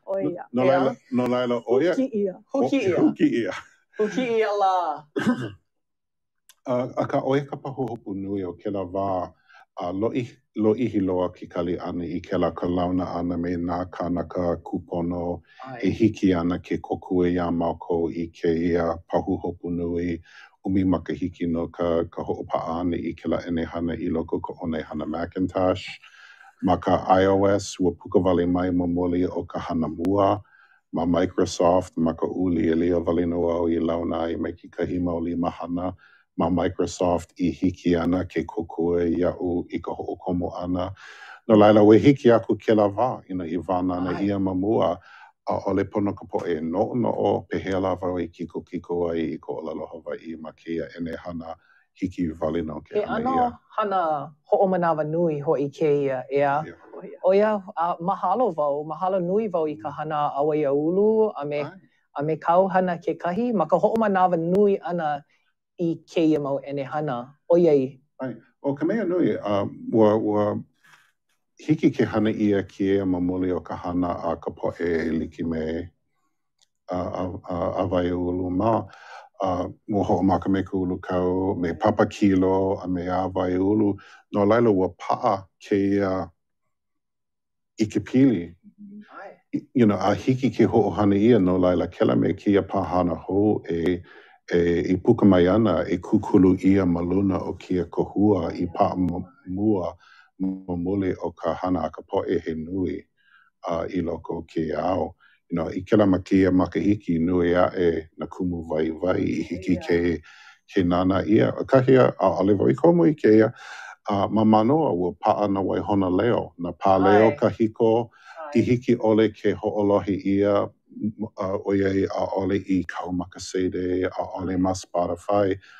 Ho'okiko ho'e ia ma ke kami piula na pā leo kanahiku kumawalu, kanaha kumalima, a hiki kia manawa hiki ke ho'olohi ia. O ka mea nani o ke mau mea paua o e lohe nei o I hoi ke aloha nui I ka olelo makuahine, ka olelo, ke aloha e kaohi ana I ka holo mua o ke mau papahana, ka ho'opa'a ana I ka leo na pasede, ka ho'opuka ana I ke kinona hua, ka ho'okohukohu ana I na mo'olelo o nā li'i o ka ʻāina I hiki ke ho'ohana ia. Ano leila, o ka ninau nui ma hope o ka ho'okumu I ana o kekahi ʻenehana, o ka ninau haua'e paha e uhai ana I ka ho'okumu I ana, o ia ho'i ka pehea la kākou e ho'ohana ai I keia ʻenehana. Pehea kākou e ho'ohana ai ia huli hua. Well, no ka huli hua a ale wau I no nui pehe e ho'ohana I ai he aha kona vai I ki a'o ana I ko olelo. Ia'u he mea ia, he hana le'a ia, no laila ina luhi oi ka ho'opa'a ha'awina hiki ke ho'ohana ia keia. A ale wau ike, o ka mahele hea o ka lolo e ho'ohana ia nei. O ko'a ke, ole ke he a'o olelo ana wau, na mahele a pau, no ka mea ke kahi manawa ano pa'akiki ka iwi ana I ka olelo. E haki po'o. Well, ua haku wale ia mamoli o kino e o ko ohoa. I mana o ia e vai ana a ale wau I no nui ua ike wau ua hiki ke hana ia he mau hola ka awale ko o e hoa o wau. O iai I keia la nui ko kākou mahalo ia naha, ia. O ia ho'i ka Native Hawaiian Hospitality Association, ia. No ka malama ana I keia ano ahaku ka, no kākou e wala au ai. No'ono'o ana wau, pehea kākou e ho'ike aku I kekahi o keia ike I ka po'e malihini e hele mai ana I Hawai'i nei. A olelo wau o iai hana wau ma ka ʻoihana malihini. Maopopo ia'u, o ka malihini, ʻaʻole no he malihini mai ka ʻaina e wale no. O ka malihini o keia ʻaina, he po'e no keia ʻaina kekahi, he po'e Hawai'i. No leila, pehea kākou e ho'oka'a aku I keia ike mai waiaulu, mai hulihua paha, mai ulu kau I keia po'e malihini o Hawai'i nei. Ma ki papa, ma keia papahana, ma ki papa kiko o rota ga. Noi komo, kakau inoa, a komo wale, aina waihona ma ka olelo Pelekania a me ka olelo Hawai'i. Ano leila, he ala komo ia, I nā hoi ka malihini, a ka hapanui o ka manawa, hoi no lako. Komo, e maluna, helu, a o ina haawina like ole ma ka Pelekania, a e kekahi hiki ke ho'ohali ke like ia ma ka ao o ka olelo Hawai'i.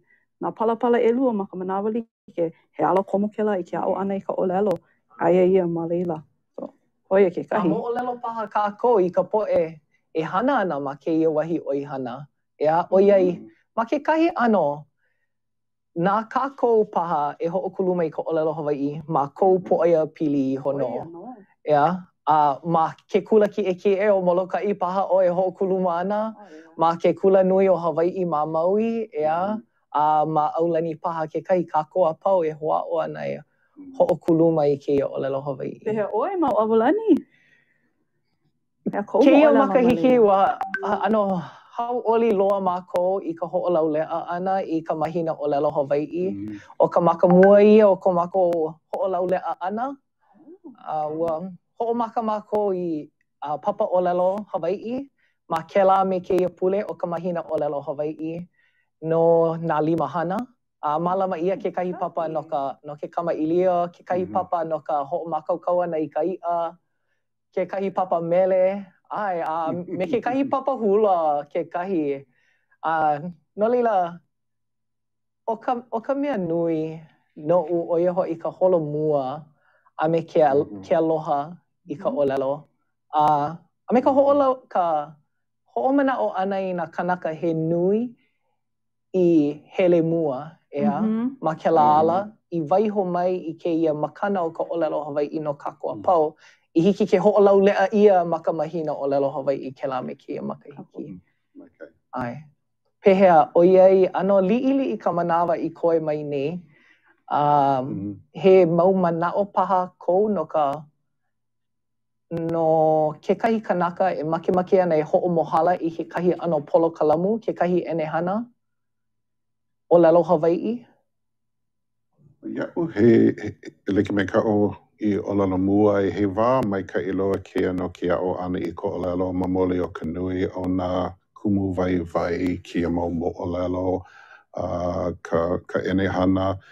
Ma ka pōʻaia pili o ka hoʻokipa malihini, manawa hiki ke hoʻoikaika ia ka hoʻohana ana i ko ʻōlelo. I kia manawa kau ka poʻe malihini ma ka mokulele ma Kaliponi ma hele mai a nā lākou i kikiʻi ʻoniʻoni, maikaʻi pili ana i nā ka pilikio ke komo ana i ke kai i nā ʻaʻole maikaʻi ke anila. No ke aʻo ana i ka nā holoholona ana i halapohe, nā manu a pēlā aku. Pehea ka hako ana i polo kalamu e hoʻonaʻauao ana iā lākou i pili ana i kia mau mea. Ma ke ʻano he paʻani no nā keiki, ʻaʻole lākou e nohonani ana nāna i ka wikio i hoʻomākaukau ia, akā ina aia kēlā ma ke kelepona e hiki ke paʻani a o i pili ana i kia mau mea. O ka mea nui iaʻu ma kia pōʻaia pili o ka ʻōlelo ke ala i ka ʻike pono ana iā Hawaiʻi. Ka nā inoa wahi, nā inoa makani, nā inoa kai, nā ua. Hoʻike ia ke ʻano o Hawaiʻi loko o ka ʻōlelo. ʻO ia ke ala maikaʻi. ʻO ia kaʻu o haʻi wau i ka poʻe ma ka wā i aʻu ai wau i ka ʻōlelo Hawaiʻi. Ua hoʻomaka wau i ʻike i ka honua ma kekahi ʻano ʻokoʻa. He ʻano maikaʻi. Ua hulihia, ea? ʻōlelo ma mole nāna ia na mea pau ma kekahi ʻano ʻokoʻa. ʻAʻole lawa paha ka wā e noho ana lākou no ke aʻo piha ana, akā ina ano hemoiki ka ipuka no ka ʻike ana i ke ʻano ʻoia iʻo o Hawaiʻi i loko o kāna ʻōlelo. A ma leila no e ike ia i ka waiwai, ea? Ka waiwai o ka ʻōlelo Hawaiʻi, o ka waiwai o kēia ʻaina i ka ʻōlelo Hawaiʻi. Ea? Pehea? Pehea kou manaʻo? He mau manaʻo paha kou? He manaʻo paha. Ka mea e holomua i ka pono o ka lāhui, oi ka mea e holomua i ka pono o nā malihini. Like hoʻi me ka kumu i ʻōlelo ai no hoʻopili nana i kēia wahi nei aʻo i ka moʻolelo o ka pono o ka lāhui, ike i ka moʻolelo, ike i kēia ʻano ike a nā kupuna i waiho ma laʻela e no mākou. A no leila, ka pono o ka Hawaiʻi o ka pono no ia o ka malihini. Pololei no hoʻi ʻoe. Akā, he aha kou manaʻo no ka pono o ka lāhui ma ka lilo ʻana he pono no ka poʻe malihini kekahi. Ma ka ʻaina, ma ka mālama ʻana i ka ʻaina, ʻo ia kekahi mea ʻano ahuwale mai iaʻu, o ka pono o ka lāhui ʻaino i ke aloha o ka ʻaina, ea? Ia mea he aloha ʻaina, ea? He ninau paha kēlā no ka panela e hiki mai ana. Akā maupopo iaʻu, ua pane paha lākou i kēlā ninau no ka mea he ninau nui kēlā. Akā ʻai like hoʻi wau, ea? ʻai like mai kau i hoʻopuka e o ka nui o ka poʻe i komo i kēia hana ua komo ma mole o ke aloha.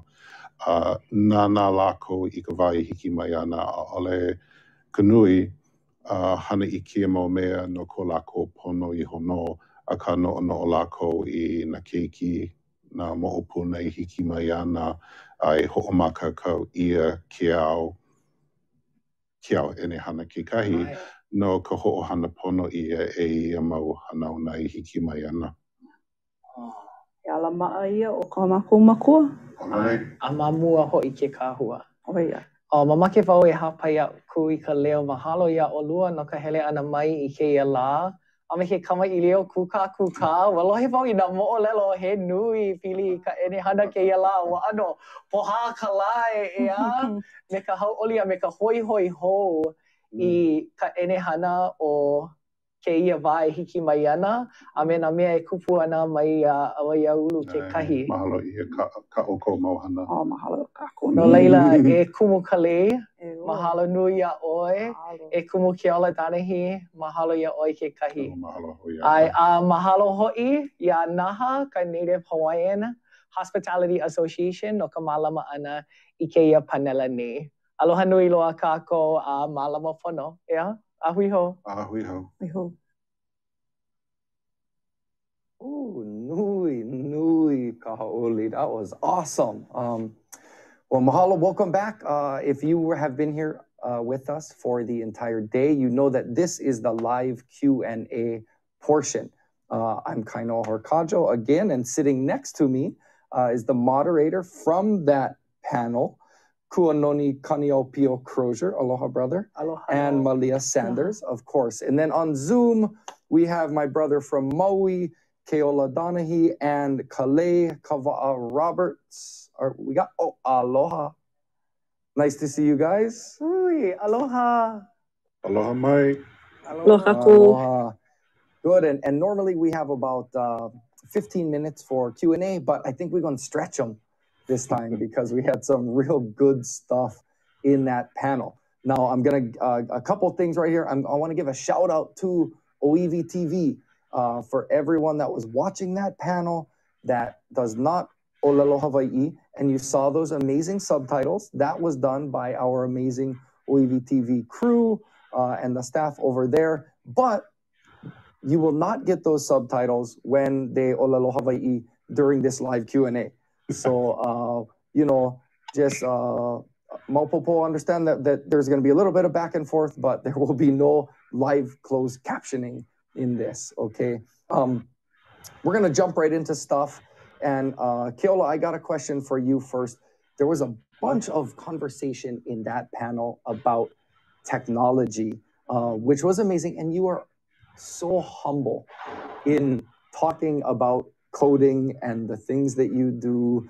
And Kunoni was constantly trying to feed you to talk more about it. And you always deflected as the amazing Kumu that you are. But as we are doing this on technology and in the media, we want to talk first about how do we elevate and broaden and expand the reach of Olelo Hawaii on live media, TV, and these sort of outlets. And I'm going to start with you, Keola, and then we can go around the room, whoever else has comments. Well, I think one big thing is to get our keiki engaged with the technology and, have them help move this forward. I recall from my daughter's generation, she went to Punanaleo Ohilo and then Navahio Kalaniʻopuʻu. The kids were really engaged in the technology, but as users, and they still are to some degree. They love their games and their social media things. But not many that I know of personally have moved into the realm of learning how to code, learning how to create these instruments. And there are some groups that are doing it. Purple Mai'a is one group with that kind of focus. But, how do you engage them? I have a 5-year-old grandson, and I bought him this little robot training kit, just to teach them the fundamentals of learning how to create a program. So, and having the skills in both sides is important. When I went to UH Hilo in 1994, really my goal was to dual major in Hawaiian studies and in computer science. But what I found was there was absolutely zero overlap between the two programs. So it was going to take me a full 6 years to complete both. And, I really wanted to focus on the Olelo. So, I decided to drop the computer science side. And really what I picked up whatever I needed to know, what I needed to learn to make it functional. That's where I put my efforts on the technology side. I really could have, developed my programming skills to a higher level, or, creating user interfaces. But, to me, it was really all about the Olelo. And whenever we ran into a roadblock or an issue, okay, I'll go figure out how to make this thing work.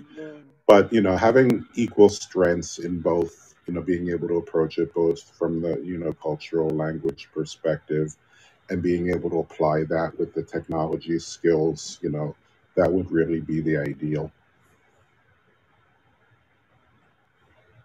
Oh, I think what I'm hearing Kumu say is finding solutions, right? Finding solutions to the challenges we're facing in putting Olelo Hawaii out into the public and into the community. And when I hear you say live stream media, I think about moments on television where maybe someone is speaking Olelo Hawaii and we need live captioning, or I'm hearing about people who are speaking, or there's something being said in Hawaiian language that then needs to be translated to another audience, right? So we need to have those people who are makaukau to palapala, to live caption, to translate, to share either in real time on the mic or also maybe behind the scenes. And I think we're working up to that. I think we're seeing that there's a need for that. And even on this panel, right, we recorded and then we went in and we're kokua. We got some kokua, right, to go ahead and caption that. And so that was one solution to kind of make that possible, right? Yeah, and I want to throw one more thing out. I don't want to dominate this. Merry Monarch, hearing it there, hearing it in these, in these other platforms.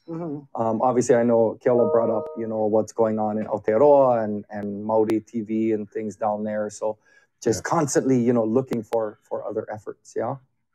Kale, did you want to contribute anything to that, Mana'o? Oh, you're muted. Yeah, aloha kakou. Yes. Aloha, bye. Hola. So engaging, I think that we're fortunate in this time during the pandemic that we've gotten to, I guess, further our reach and accessibility in a lot of things. And that's really one of the big pushes for Awaiaulu, is to bridge that knowledge of the past so that we have access to it in this time, whether in Hawaiian or English. And so that we have access to so many resources and so many repositories, but really making that accessibility for people to use, that's a goal that we all need to work towards, right? Making it easier for us all to take that first step into Olelo and really jump off from there. So, and I think that's what we try to do in Awaiaulu, is try to make these stories, our history, ours again, regain that power and empower people to know our history, really. Can I jump on that? Please. So another big issue I want to throw out is something that's not commonly heard in public discourse, is the issue of data sovereignty. And there are some incredible people working on that. There's a gentleman in Aotearoa, Keone Mahelona, who is with Tehiku Media. They're doing some amazing things. But in Hawaii, also Oiwi Parker Jones, folks like that. But, controlling the access to indigenous knowledge and ways, there's a blatant example of this on the mainland that's being discussed heavily right now, where there's this company of non-natives who had been collecting, knowledge of, was it Dakota language? I forget which Native American language it was. For years, they've been getting grant money and all this, and now they're trying to sell the data back to the tribe, which is, absolutely absurd. So I think we have to be cautious about how, a lot of this data is being used and being, maybe it's being transformed in a way where it becomes copyrightable, and then, we lose that control over it. But Keone is he's very a strong advocate of, he appreciates what we had done with Microsoft and Apple, saying we need to be able to create these technologies ourselves. and not be dependent on people who can, you know, perhaps later take those creations based on indigenous knowledge and monetize it at the expense of those from whom the language comes. Mahalo for that. We're going to move on to question 2. There was a lot of discussion in the chat room, and I think this is probably really good for a lot of the people listening about, you know, how do they get involved? What's that first step? If, you know, especially if they aren't in Hawaii, and we probably have a lot of people who aren't necessarily in the islands. There's not a Hawaiian language class. There are digital examples of that as well, but there is a lot of other language learning tools out there, like Duolingo. And Tony, in the Zoom, asked the question, Maka'olelo Hawaii. So I will ask it as well, and then I think we can have Kalei perhaps answer the question first, or go. We'll see who pronounced it. Who wants to go? The question from Tony was, "E mea make paha o Duolingo e a'o i ka'olelo Hawaii." So basically, is Duolingo, you know, do you see it as a favorable thing? Preferable way to start learning Olelo Hawaii. And I think that was answered a little bit, but in the panel, but we'd love to enlarge that discussion. My streak is always being broken, so. I think any path to jump in and to start your path on the journey to learn Hawaiian is a good path. Anyone, and as long as you know, there is a saying, "Ale pau ka ike ka halau ho'okahi." So like, not all knowledge is taught in one area. As long as we keep that in mind, you know, the door is open with your first step, and keep going on that journey. We are students forever. And it's such a personal journey, right? To learn Olelo Hawaii. And even for myself, having, you know, Makua and Kupuna who gifted me with speaking Olelo Hawaii to me, I'm still finding myself searching for ways to learn more and wanting to know more and wanting to be in spaces like someone else said, right? In the chat, they asked about being in the wild, right? How do you hear Olelo in the wild? And I said, well, I'm thinking it's really getting into the wild and going in on your own personal safari, right? To learn Olelo Hawaii and to find ways to maybe integrate Olelo Hawaii into your daily life, maybe in a small way, maybe in a big way. But I think we talked about that in our panela, right? Kama'ilio kako no ka Olelo Hawaii mako ola. And then how that becomes a bigger and bigger discussion. And then it becomes a bigger and bigger journey with the people around you. And suddenly you're going together, and suddenly it's a kako thing and not just a me thing, right? And so mahalo nui a oi kumunuka hape ane mai kalamana o. Keola, did you want to add anything to that kind of discussion about language? Well, you know, I think it's pretty well known that, you know, people have different learning styles. Some of us work well in an immersion environment. Others, you know, myself, you know, I like the grammar-driven one. Particularly with learning Te Reo Maori, you know, a lot of the grammatical structure is the same. There's a lot of lexical similarities. So, you know, I was able to approach it, you know, intellectually in that way better. But still, I was using 12, 13 different resources at one time. I wasn't just sticking to one book. So drilling the vocabulary, studying the words, listening to recordings, you know, being able to do all those things. Don't put all of your eggs in one basket, as they say, but find a number of different resources that are going to expose you to the language in a number of different ways. Mahalo. And I think what Kalei said in the beginning, right? Just, it doesn't matter what it is, just take the first step. Right. And for you three, it's so, you know, you make it so approachable. And, you know, there's a lot of cultures out there who they hear somebody trying to speak and they kind of, you know, get kind of ruffled feathers. But I feel like our community is not like that. You know, at least you guys and a lot of us, you know, no matter the effort is being made, right? And so I think a lot of people feel like a sense of, shame or it's going to sound bad, you know. But then what I always hear from people, even in my own journey, is, you know, mai hila hila, right? Just no shame, just start talking. Right? Yeah, it's definitely an a'ai kahula kind of.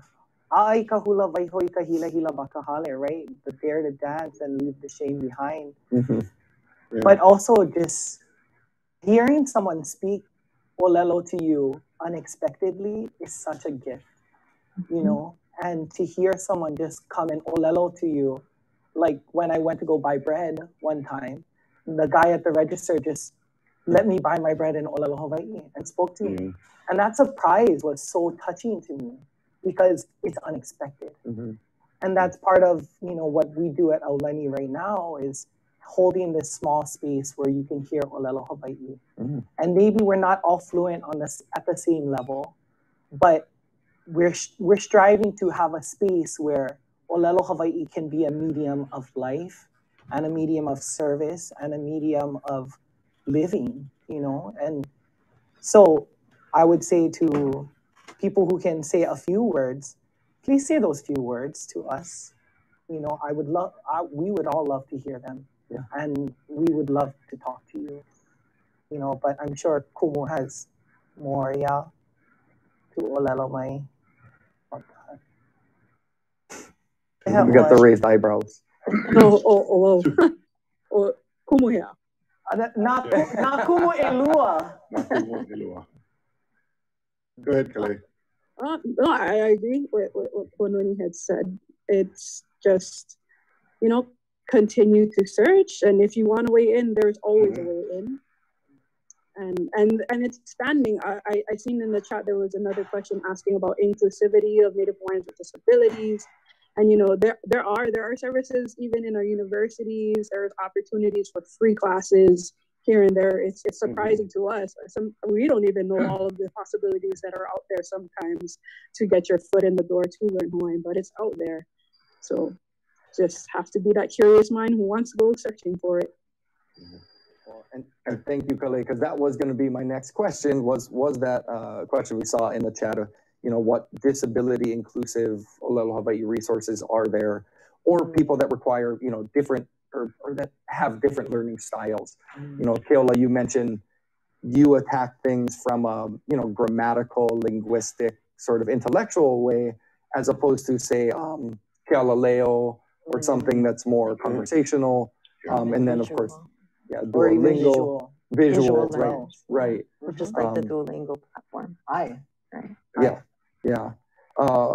So I think when it comes to access, right, it's all of us creating ways for other people to access in our own spaces, right?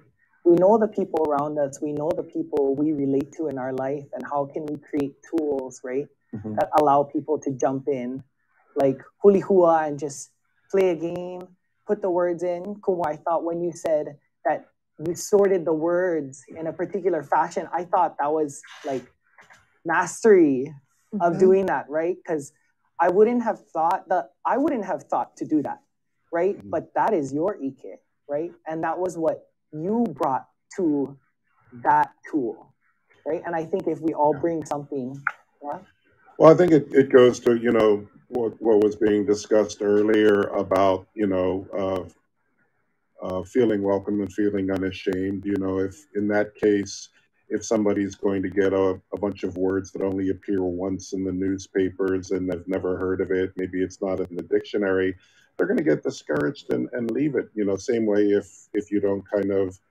launa with your kumu, you know, either personality-wise or instruction style, and it's not comfortable for you, you're not going to get it. Move on and find a situation that works for you.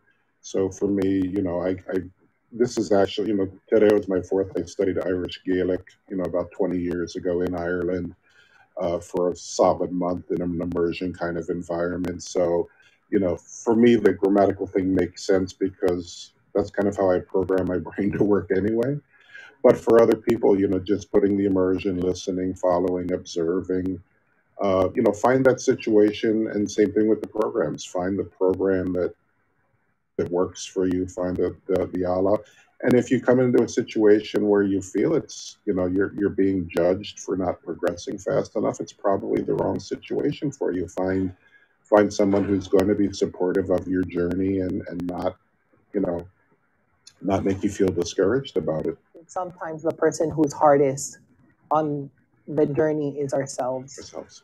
Right? And that we talked about that in our panel, the whole Manava Nui of the journey, right? And the patience and resilience it takes to learn something new is pa'akiki, right? Pa'akiki. But the aloha, right? The aloha that makes you like want to do it, right? Makes you want to buy all the cookbooks like I do, you know? Well, I think kanayokana.net might be a good resource too, yeah, Kumu? Yeah. I know kanayokana.net /Olelo has all the different resources for Olelo Hawaii, and I know they've tiered those by a beginner, intermediate, and advanced level as well. So that might be somewhere you can find all kinds of programs, whether it's Kulaivi, Kaleo Oivi, links to Ulukau, vehevehe.org, all these Awaiaulu. Used to is a term you brought up earlier, ha'aha'a. You know, you need to ha'aha'a yourself and acknowledge, I'm just a beginner, I'm just learning, I need to allow myself to make mistakes.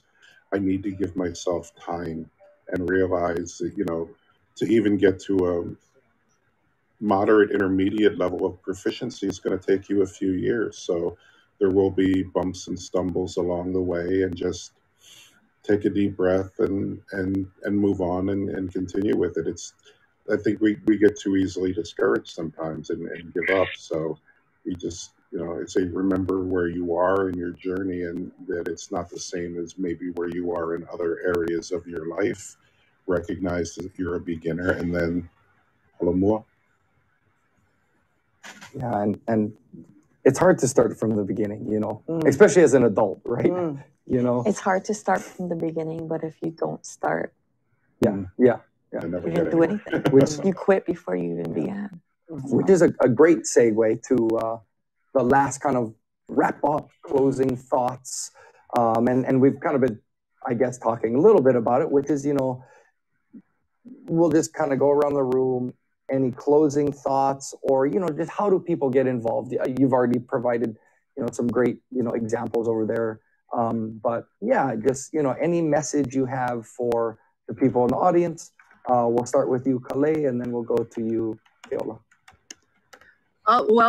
As mentioned in the recorded session, we have a site, Kipapa, awaiulu.org. You perhaps have it in your NAHA website with the links to other things, but Kipapa is a resource that we have available online with various curated collections on some of the important dates. Perhaps we have 2 of our Hawaiian holidays, collections that teach you about what they are, how it started, some good history in there, with primary resources and secondary resources in Hawaiian and English for you to learn about. So, you know, nothing like learning history to learn about what's going on in Hawaii.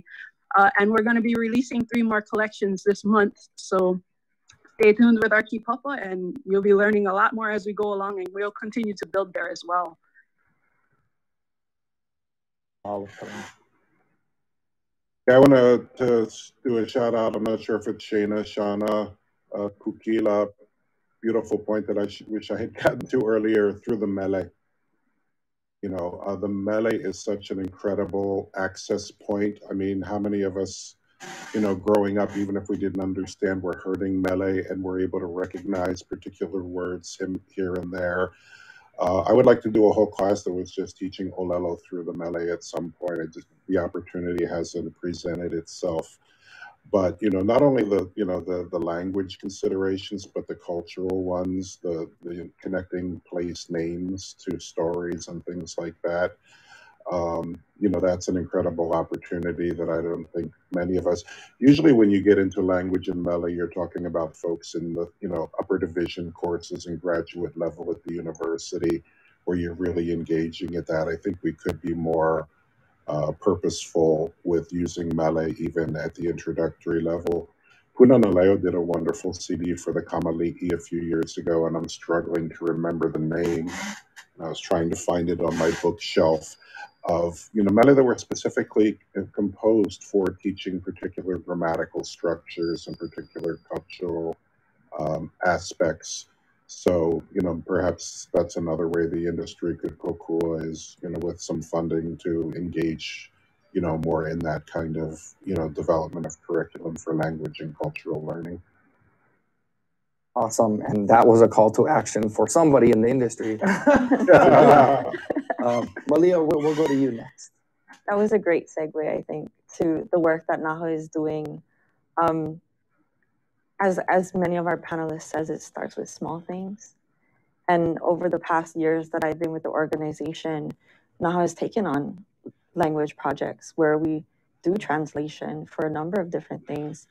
Our partner at HTA, we translate their agendas and for all of their public meetings that they do, and it stands side by side with English, and it actually is above it, which is like a great way to honor the fact that this is the language of our home. This is the language of our people. I get a little bit emotional about it. Yes. Okay, because even for me, I've been on my own journey of learning. It's taken me a long time to realize how really important it is that we do normalize the language of our place. And so I've been heavily involved in the FESPAC Commission meetings, and I have a team of people around me that speak fluently, write fluently. And so they support me in getting these things created for community. And, I don't always know what's going to happen when something gets created in Olelo, Hawaii. But as Kale said, you're laying the foundation of something that's there so that maybe in the future, someone else comes back to it and gives it a different life than the one that it had when it was first created. And for me, my journey of Olelo, Hawaii it's been an important part of my work. It's important to our people. And I want to make sure that I find ways to incorporate that as much as we can. We have on our website short little videos about how to put the keyboard on your computer. And it starts with little things like that. Because I write emails all the time to people in the industry, and they sometimes respond, they go, I don't know what that word means. Can you tell me what that word is? And it's an opportunity to engage them and say, hey, go check out our website. There's a way that you can include the keyboard in your emails. And then when you're done doing that, go check out this other website to explain the deeper meaning of that word that I shared with you. And it means this to me, but it means more. And it is having a place to start and having a place to lay a foundation for people, whether they are Maina, Malihini, or people that work in the industry as well. So I have a lot of hope for what normalization means. It's such a big, broad word. It is. But the more that we use it with each other, the more opportunities we have for technology to be incorporated. And my hope is that we figure out, these using technology, figuring out the ways that we can make it more normal. Yeah, mahalo, Malia, and mahalo for all the work that NAHA does, in this effort. Oh, Kononi, you get the last word. I think what I'm hearing from everyone is it's just a kako thing right now. It is. Right? It's a kako thing. And hearing your aloha, for Olelo, Hawaii, and for this place, and for this lahui, is really the thing that makes us move on, take action, right? And go out and find the people we need to move this along. So I just mahalo all of you, from Maui, Ai Molokai, and I know from Aihae all the way to Nihoa as well. There are Poʻe Hawaii out there all trying to do this together. And I know probably in our conference as well, watching. So aloha nui loa kako, and it's a kako thing. Mahalo. Mahalo nui. Mahalo. Mahalo nui. Mahalo for all of your mana'o and your ike. Thank you all so much. And I believe I'm going to hand it back over to Kilani Shibata. Thank you for all of your questions. And what an amazing panel. Mahalo. Mahalo. Mahalo. Mahalo nui to all of you for those great ninau and for sharing your manao with us about the creative ways in which Hawaiian language is being incorporated through projects and programs that our community members are engaged in.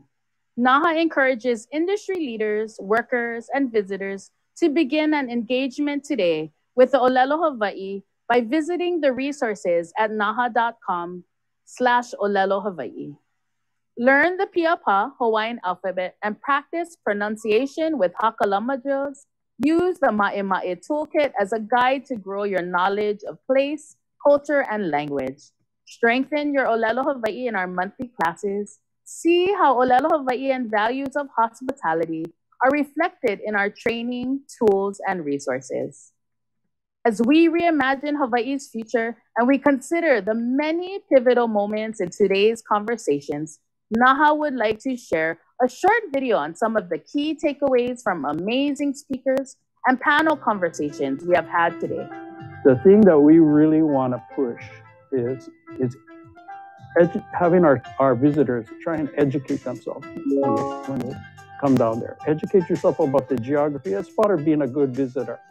Educate yourself about the place that you're visiting. Understand the geographic makeup. Understanding the geological makeup, the cultural makeup, and it's part of being a good visitor no matter where you go. Ike wau I ka hoihoi o na kupuna na makua I hiki ole ke kama I leo maka Olelo Hawaii a pai mau I lo holomua homau ki ano hana homo ke la ano haaheo I loko o o'u ke la puno me oe me na haumana ka puni like ole e haaheo a he kule ana ia no kako awamu pono e ano leila e meala. When I think about the vision that we have at the Hawaii Tourism Authority for regenerative tourism, it really is this idea of holistic destination management that we no longer can focus on just the economic outcomes of tourism. We need to think about beyond that, holistically, all of the impacts on traffic, our natural environment, etc. And so we're excited to have these conversations today. It's been my experience, the visitors, when they're here, they will do what they want to do. Yeah. And unless you're there to help guide them and ensure that they follow, these new regulations, they're gonna do what they want to do. So that's a key part is you can set up technology, but you still need boots on the ground to ensure that everybody honors these regulations. Yeah. We have Pacific Island heritage, and in the next few decades, some of our Pacific Islands are going underwater. And so I believe that farmers are a big part of that solution, and by building their capacity, we're just making sure we are all resilient in the face of all of that, right? So that inspires me to keep going and, keep fighting the good fight. O ka mea nui ia'u ma kia puaʻia pili o ka ʻōlelo ke ala I ka ʻike pono ʻana iā Hawaii. Ka nā inoa wahi, nā inoa makani, nā inoa kai, nā ua.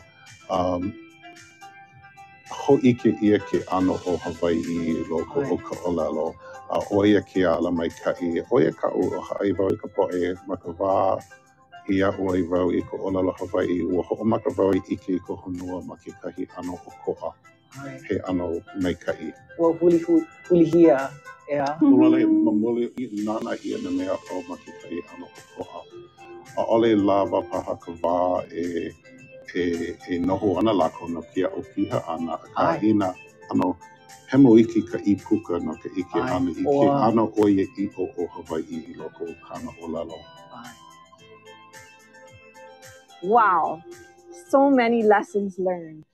We have had so many amazing conversations over the past 2 days, and to see the culmination of the work of so many like-minded community members and leaders in the industry allows me time to reflect on the realization that the foundation of Malama and the ideas of regenerative tourism are certainly within grasp. The realization that the value of Malama is tied to every discussion really allows us a better vantage point from which to begin to work towards more net positive solutions for Hawaii, our economy, and for our community. Native Hawaiians have been nurturing regenerative systems in Hawaii since the first voyage from Kahiki.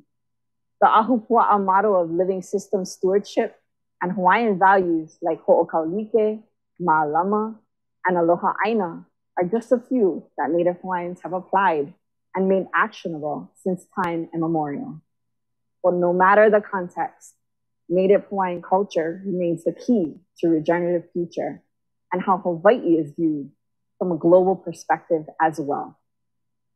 Dr. Kanahele shares the guest-host-place model, and the relationship between guest, host, and place is of critical importance in the regenerative tourism system, as we are reminded that the host and the place hold the most weight when combined together. The necessary shift in perspective prioritizes our place, our community, and culture persists as a result. Regenerative tourism, by definition, must conform to the realities of regenerative life itself, founded upon the unique environmental system of Aloha Aina. The land is what feeds us, it nurtures us, and it allows us to live in aloha with ourselves and with others, and within the relationships with nature and our surroundings. Stewardship, specifically Ma'alama, is a reciprocal relationship that has a shared interest for both the steward and what is being stewarded. And it is also one of the guiding principles behind regenerative tourism in Hawaii.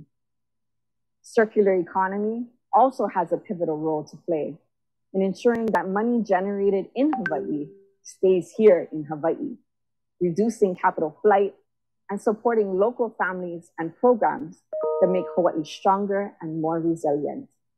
Buying and supporting local create opportunities for more community engagement with the industry, and in turn give our community members the ability to thrive. As the living language of Hawaii, we all have a kuleana to ensure Olelo Hawaii continues to be normalized. The aloha built into our hospitality lies in the humble voice that calls one to visit. It is a voice that must undoubtedly embrace Olelo Hawaii. Language is the key to culture, and by familiarizing ourselves with the language of this land, we actually learn so much more about ourselves and about our relationships with each other. Whatever paths may lay ahead, one thing is for sure, we are in charge of the lens through which the world views, understands, and loves Hawaii. And aloha and malama are the strongest foundations in which we seek the desired future we envision. We must be extremely vigilant in ensuring that how we present ourselves to the world is a true reflection of who we are at home. As we grow into betterment, so shall our ability to achieve something truly regenerative. While the beginnings of change are imminent, if not already in progress, the fruit of our labor will be enjoyed by our keiki and mo'opuna for generations to come. If we are to leave them with a better chance in our place and to inherit a Hawaii we envision, we must consider our actions today as the foundation upon which they will thrive. We all play a critical role in creating a different future, whether it is engaging organizations dedicated to this new future or creating a regenerative opportunity yourself. No matter what you do, it all starts with aloha. Let's all do our part to put the values of our culture into action. Let's be better stewards of our place. Let's be a more conscious buyer. Let's lead with Hawaiian values. Let's be better advocates of language and culture. This mindfulness, this enduring aloha for each other and for Hawaii will certainly lead us to a future that we envision. A Hawaii reimagined, a Hawaii at the crossroads of the world. Mahalo nui for joining us at this huina, this convergence at the intersection between tradition and innovation. Mahalo nui for attending Kahuina 2022. E ola Hawaii, e malama Hawaii ne. Aloha.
Kamea ho'okani.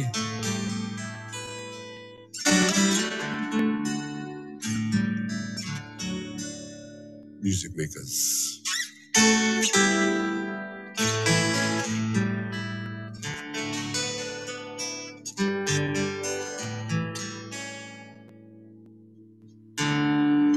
mea Ho'okani ua oeloa I ka hana ka mea Ho'okani ua oeloa I ka hana koe koe ana I ke kika e Hawaii maoli koe koe ana I ke kika e Hawaii maoli koe koe mele Tona kupo na kane e kane kapila kako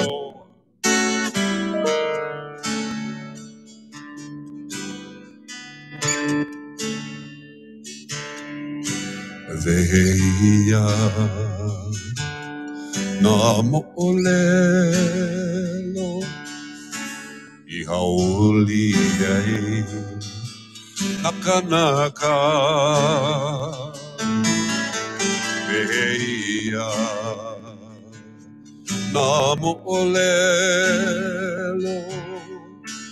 I haoli ai Nakanaka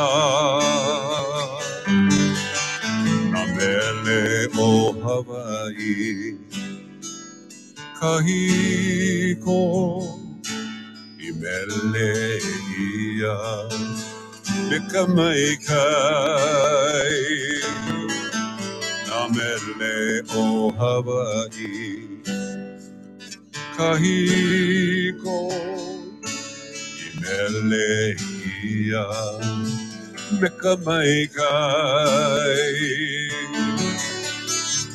Koe koe mele Tona kupo na kane E kane kapila kako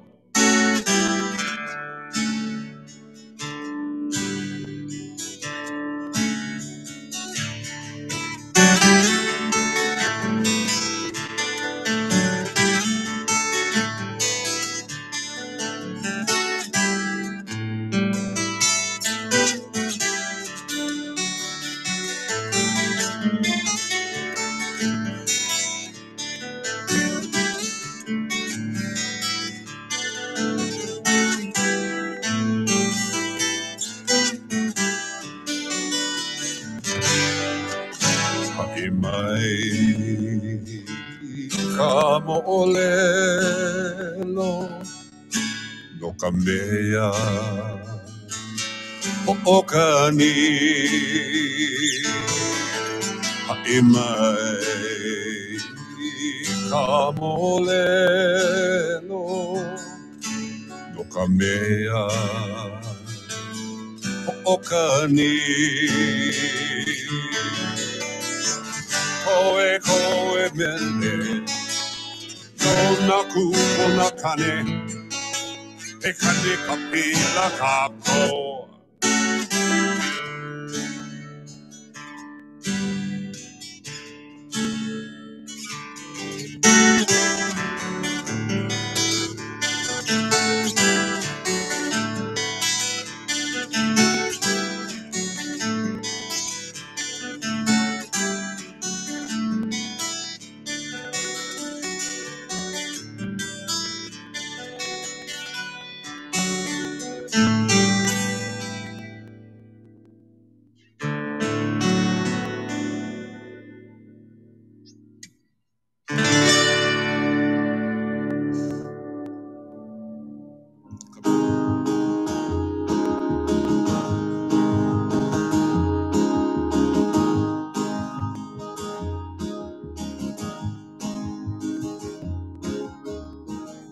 City lights are shining, beautiful sight you might say. but they don't compare to a starry skyline. Miles of pasture and moonlight, a natural beauty that I find. Shine from the mountains to the ocean side. And I know I couldn't leave this life behind.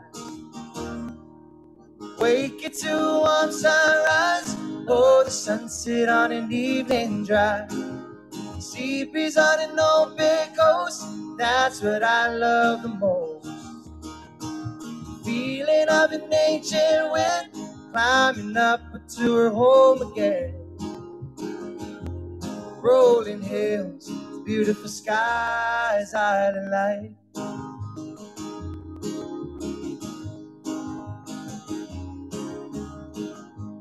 Dip your toes in the sand, wash the salt from your hair. Healing waters they will understand. Roam the valley so wide, sing with the birds as they fly. Thank the journey for my peace of mind. And I know I couldn't leave this life behind. Wake it to warm sunrise, or the sunset on an evening drive. Sea breeze on an open coast, that's what I love the most. Feeling of an ancient wind, climbing up to her home again. Rolling hills, beautiful skies, island light.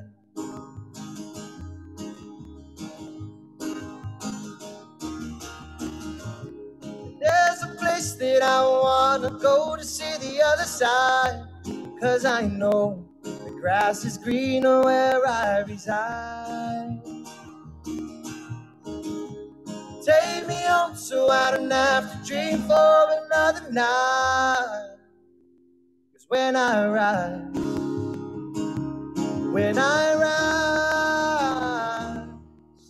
wake it to a warm sunrise, oh, the sunset on an evening drive.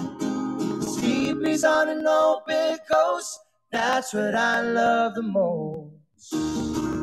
Feeling of an ancient wind, climbing up into her home again. Rolling hills, beautiful skies, island light. Rolling hills, beautiful skies, island light.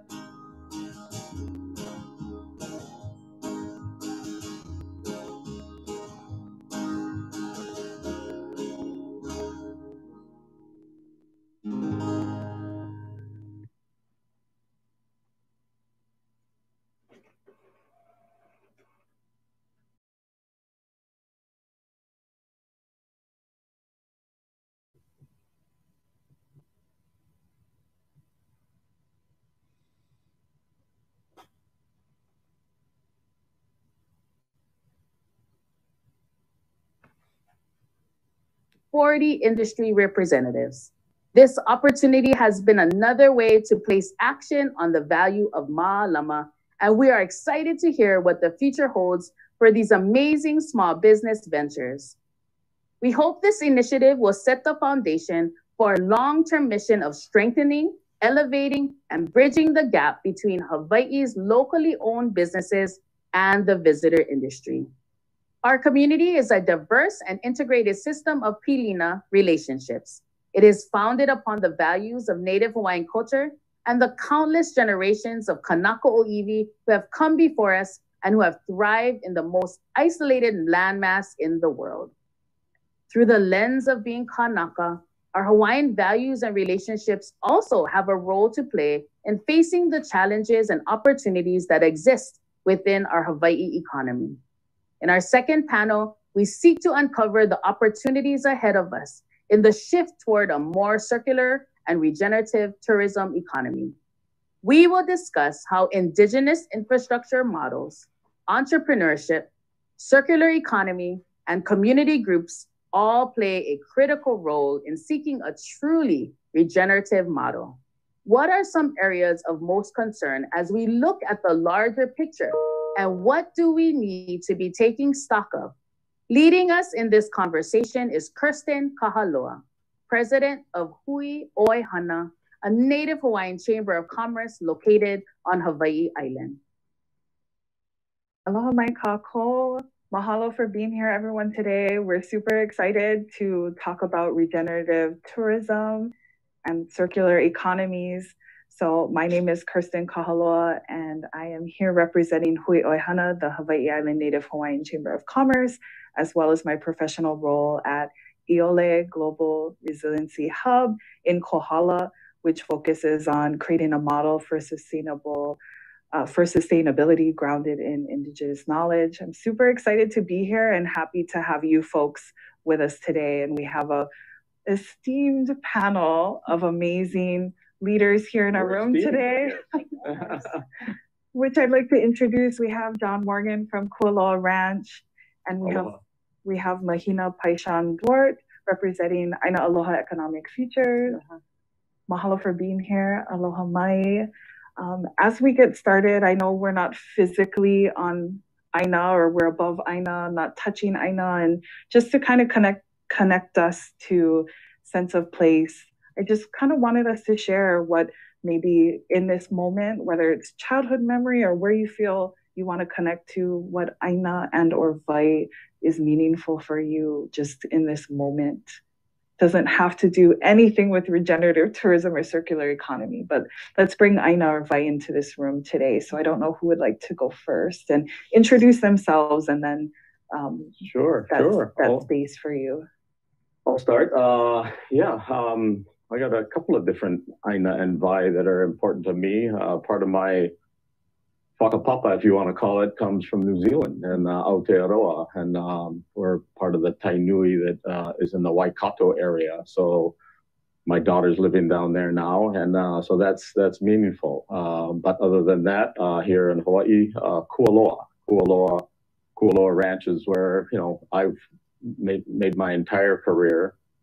Born and raised in the area at Apua, and still, I think I've been working 51 years there now, and started when I was 14, and so the Aina of Kualoa is important, and the Vai around that area, Kualoa, Ka'aava, and Hagipu. Yeah, for me, Mahina Paishan Duarte, the Aina and the Vai and Kai that I always think fondly of and draw so much inspiration and energy from is He'eia Fish Pond. And that's where I actually met John for the first time, our work in Hui Malamaloko. And for me, you started it. I had the honor and privilege of helping to lift up Pai o He'eia, which continues to do awesome work. And for me, He'eia Fish Pond, I started going down there, volunteering at a very young age, around 19. And even before that, went to family parties at He'eia State Park, Ulumo Village, in which my aunt was caretaker. Grew up having some kind of affinity, but somewhat separated, because this is a special place that I saw, but we weren't allowed to go down.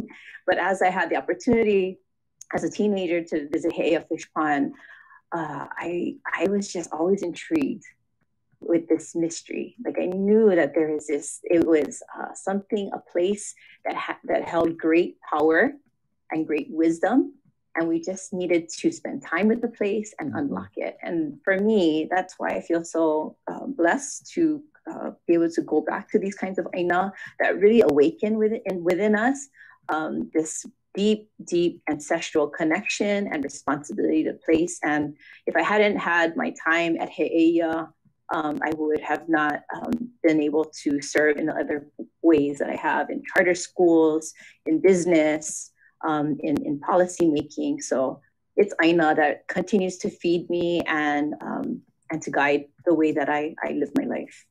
Mahalo for sharing. I know it gets kind of personal talking about those connectivities to Wahipana, Aina, Kai, but I thought we bring that into the space because as we're talking about regenerative tourism and circular economies, I think it's important that we know that we have an opportunity to make a shift. 2020 during the pandemic halted tourism.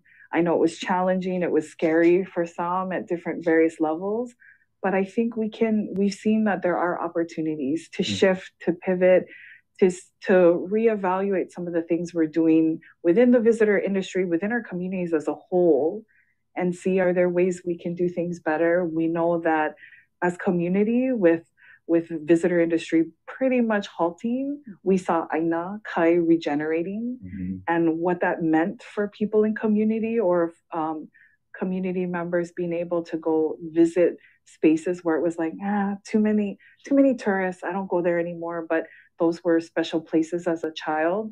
And now there is a strong desire from community to protect those spaces and really talk about how, we don't want to say no to the visitors, but how do we do a better job to have a balance between the visitor industry and community, especially in those Aina spaces. So, getting into circular economies and regenerative tourism. John, we'll start with you. Just tell us what's happening at Kualoa. Sure. Some of this is a check-in because we know things have evolved in the past 2 years. What's happening there, and tie that into, from your perspective, some of the things that do fit into this vision of moving towards opportunities in circular economies and regenerative tourism. Thank you. What is regenerative tourism? Yeah, that's interesting to try to put words to it. And to me, it's kind of how does the visitor industry positively impact the environment and the community in a way that increases in value over time, so to me, the underpinnings of that, the environment and the community, and they go hand in hand because one can't live without the other. COVID was an interesting thing because as a company, we had, I think, almost 350 employees prior to COVID, and then COVID hit and we ended up having to furlough a whole bunch of different people. And but we offered, because of the CARES Act, all of that, we offered everybody the opportunity to come back to work. And we called them essential workers if they wanted to work in the taro patch or do whatever. And it was really inspiring to see how many people, chose to come back. And so that was one interesting thing that really centered us. And the other thing was the people that we didn't have to furlough were the ag people, the people that need to keep taking care of the animals and growing the crops. And then we had to figure what we're going to do with all of that produce. And so we pivoted. Our team was amazing. And our first thing was a farm to car, because everybody's masked up and you had the triple check. And, it was as we all know, it was an amazing time.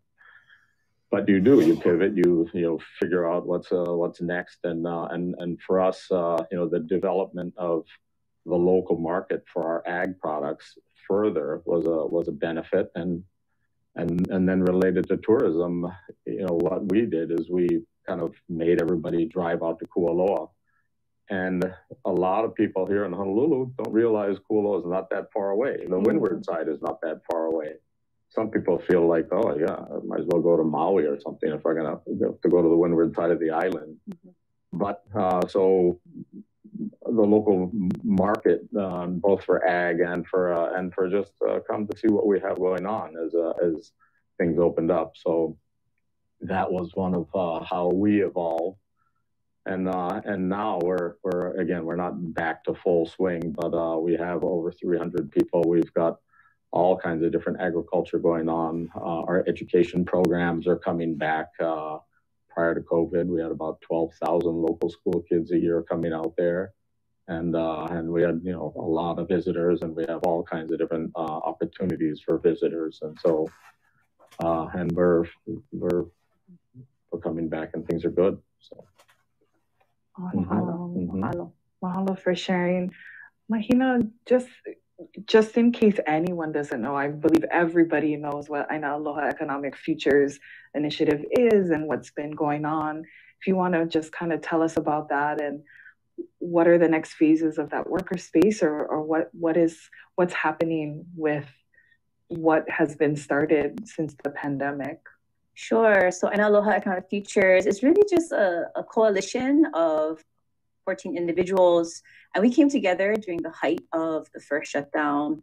And the reason why was because we felt like we didn't have a voice. We as Kanaka Maoli, we as Native Hawaiians did not have a voice at the table to rethink about how we might reimagine Hawaii 2.0 or an economy that's going to be better for all of us and not just a few, and is going to diminish our impact, negative impact to Aina, and is going to really honor Native Hawaiian values and culture. And so we, instead of asking to join everybody else's tables, we figure we just create our own and then invite anyone and everyone who wants to participate, which are grounded in 4 primary values and principles. And so what we found from this community lift is that, yes, community wants to participate in collective, collaborative solution making, so much so that, to our surprise, at the opening of this past session, we had several legislators that, particularly on the House side, that had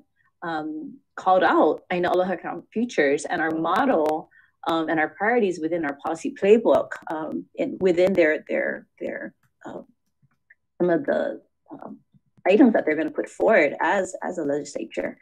And we're happy to report that a good handful of initiatives that we have been supporting have gone through and is now on Gov's desk to become law. And so we know this. We know that community wants to continue to be a part of the collective solution making. And so when we talk about regenerative travel, I think that's a requirement. That's a must-have. Like, we cannot go back to a situation where there are only a few folks that are making important decisions that are going to affect all of our lives. So why not pool the intellect of the many and find common ground so that we can all find innovative solutions moving forward in service of Hawaii. And can you also share from the 14, you've grown to how many people have signed on to? Thank you. Thank you. So we have more than 2,500 signees onto our declaration. And actually, this is a call out to whoever's listening in. If you'd like to check out our website, please do so. AinaAlohaFutures.com and add your voice, add your leo. And we'll be doing another round of community listening sessions and lift up what community wants. One area is definitely regenerative travel and circular economy.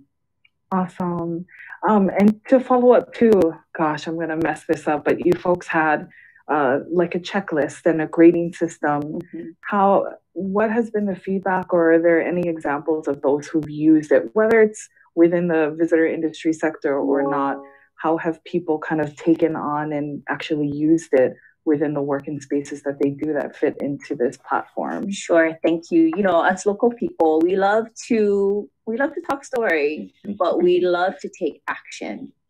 And so for us, we want to just create a tool in which people could really operationalize and apply the aspirational aspects of Aina Aloha Economic Futures, and then provide an opportunity for companies, agencies, nonprofits, individuals even, to assess where are they at in their journey of transitioning from the current situation to a business model that is more generative, that is more circular. And so one really concrete example that I'm very happy to share about is through Hawaii Green Growth and our collaboration with them. They invited us to share the AAEF tool. They combined it with their Aloha Plus dashboard and their tools. We've coalesced the two tools, and then we worked with one of their major partners, the Alawai Watershed. And so the engineering company, then we worked with them for a year. Want to shout out to Ulalia Woodside, who's an AAEF member who worked really hard on this, as well as Kani Ka'anana from HT as well. And now this major international engineering firm has adopted this tool, and they've created their own tool to really assess the impacts for which all of their tactical decisions will have. So we find that whenever we can find ways for companies, organizations, individuals to assess their own impact, we believe that folks will choose to do the right thing. And again, this is a journey. No one has the silver bullet, but if we can reflect on negative and positive impacts, we should do that. You know, you brought up a good term of tools or toolkit or resources. You know, as we think of how do we create more opportunities, I know some of the work that both of you are doing have been very engaged in kind of accelerating this regenerative model or holding on to it. Those who may not have started, whether it's organizations, individuals, businesses, how do we kind of bring people on board? How do we provide others maybe with tools to kind of get on this circular economy, regenerative tourism train as a model? So I'm going to start with you kind of from that business perspective. You folks have a lot of various ways you've modeled that. So whether it's through those examples, just kind of share how we can give others tools to move these examples forward. Sure, thank you. I think like Mahina said, you know, the partnership with Hawaii Green Growth and the tools, you know, the whole thing of benchmarking and measuring stuff is important. And no matter what the size of the organization, you know, if you put an effort towards something, it's gonna, you know, start to produce results.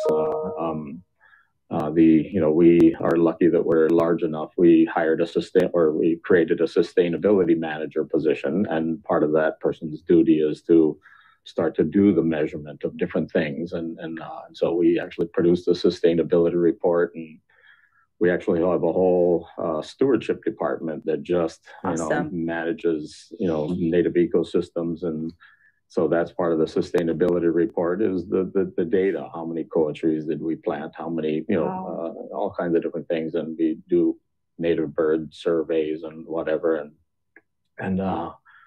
But I think, you know, to the point of you know, how can others do it? It's just making it a priority, and everybody's capacity is a little different to do that. But you don't need capacity to make something a priority. You know, it's a personal discipline thing. And one thing I liked about what your, you know, some of the values that you start with is the Opuali'i thing, and not thing. It's a very great concept. And again, whether you're a large or a small organization, or even in your own ohana, you know, it's your responsibility to take care of your kuleana, and that along with it, you know, requires action. Right. Yeah. And one of the things I really appreciate about your company is that you folks endeavor to hire locals, like from, you know, very near your Kualoa Ranch. I think that's really important, being able to employ kama'aina and folks that are born and raised there. One of our, you know, we're grateful to get back to it. Is you know, years and years ago, we you know, it was important, and so again, you just move in the direction that you need to go. We have a Hawaiian Cultural Resources manager, and then, you know, that person left, and then COVID hit, and so we're just getting back to that too. So, you know, we just look for areas that you need to strengthen, and a lot of times there's no roadmap. You know, there's no, you know, you look at from a Western model of, you invest here and it's going to produce results there, and sometimes, you know, that answer is not there, and so you just have to go with the na'au and do what you think is right. So, I like that. Mahalo. Mahina, what do you think are some additional examples or tools, or maybe success highlights with organizations kind of moving in this model? I know you wear a multitude of hats. Sure. So yeah, what are some of those great examples of moving in the right direction for regenerative tourism, circular economies? What does that look like?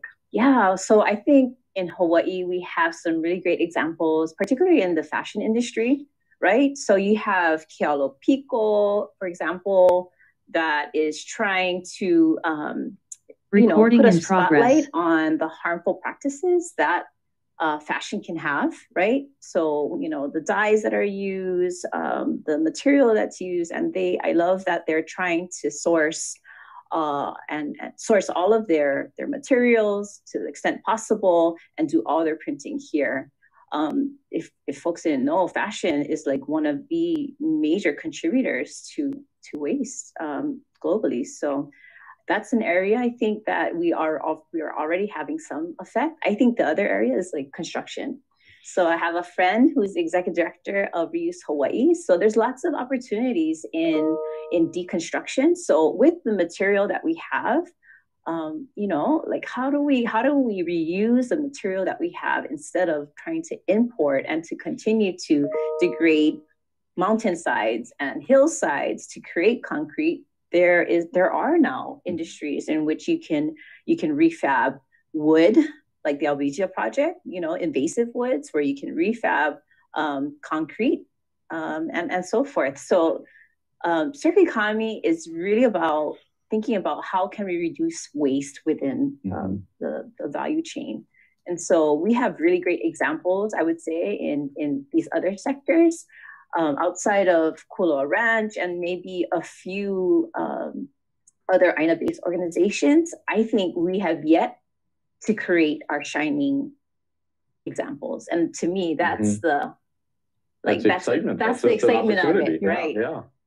No, that's really exciting. And, you know, kind of teeing off of that for either of you, as we think of that kind of, to some degree, it's ingenuity around, we're not going to take the normal route to do visitor industry. We're not going to take the normal route of starting a business. It's about profit, that, you know, we're really looking for that circular economy, reducing waste, environmental stewardship and support, as well as, people, planet, profit, that triple bottom line. So as we look into that, how do we just encourage the businesses out there in our community, a lot of them touching the visitor industry, but just that entrepreneurship ingenuity? How do we just continue to foster that within our communities, the youth and the young people growing up, or just anyone really excited about this space? Because I do think the more involved we get businesses and entrepreneurs into visitor industry, you know, the more we connect community, right? So it is a kako thing and not us versus them, or, you know, we're separate entities. We're just all one part of the system here in Hawaii. So how do we just get people excited about innovation around this space? I think one way, you know, kind of lies in a personal value of how do you continue to improve? You know, how do you how do you keep pushing? And mentorship, I think, is a good concept, because, and I think, you know, being a mentor, you know, is kind of the result. You know, that you have to have somebody who wants to be a mentee, and part of that is you look for examples out there, whether it's a mentor or in the business sense. You know, what are models out there that we can follow? You know, one of the ones that I'd mentioned, New Zealand. There's a place called Te Puia, which is a kind of a combination of a cultural site and a craft college, basically, and they do carvings and they do a bunch of different crafts, and the local people come in, and so you actually get to, you know, to work and produce and create a skill, but it marries the, you know, the whole tourism piece and local people doing what they want to do. And I'm not saying that's you know, what we need, but it's a model like that. And then there was something a long time ago out in Ko'olauloa, put together by the Queen Emma Foundation, and they called it Ho'oponopono Ko'olauloa, and it was just bringing together. Were you part of that thing? It was a long time ago. So anyway, it was a great effort, and they just brought a whole bunch of community together, and at the Turtle Bay, and just a bunch of you know, people kind of visioning the future. And then a subsequent thing to that was another effort, and they looked at economic clusters or areas that had similarities. And so one of the things that you know, came out of this economic cluster analysis, and it was based on the North Shore, was looking at Napa Valley in California. And so you have an agricultural area, what was common? What was good for wine? Well, one winery doesn't make a destination, and so together they created a destination, which is now known as Napa, which everybody goes to, and hotels and this and that and the other thing. But I think Hawaii has the opportunity to do a similar thing. So, what are our core strengths? So, what are we really good at, and how do we further develop the brand? From a visitor perspective, Hawaii has an amazing brand, and we need to continue to refine it and tweak it so that it becomes more of what we want to be in the future rather than just what it is today. And so, around things around, Aina Mamona, stewardship, the Hawaiian cultural values, what do we do today to make that happen in the future so that our identity is, again, even more aligned in that area.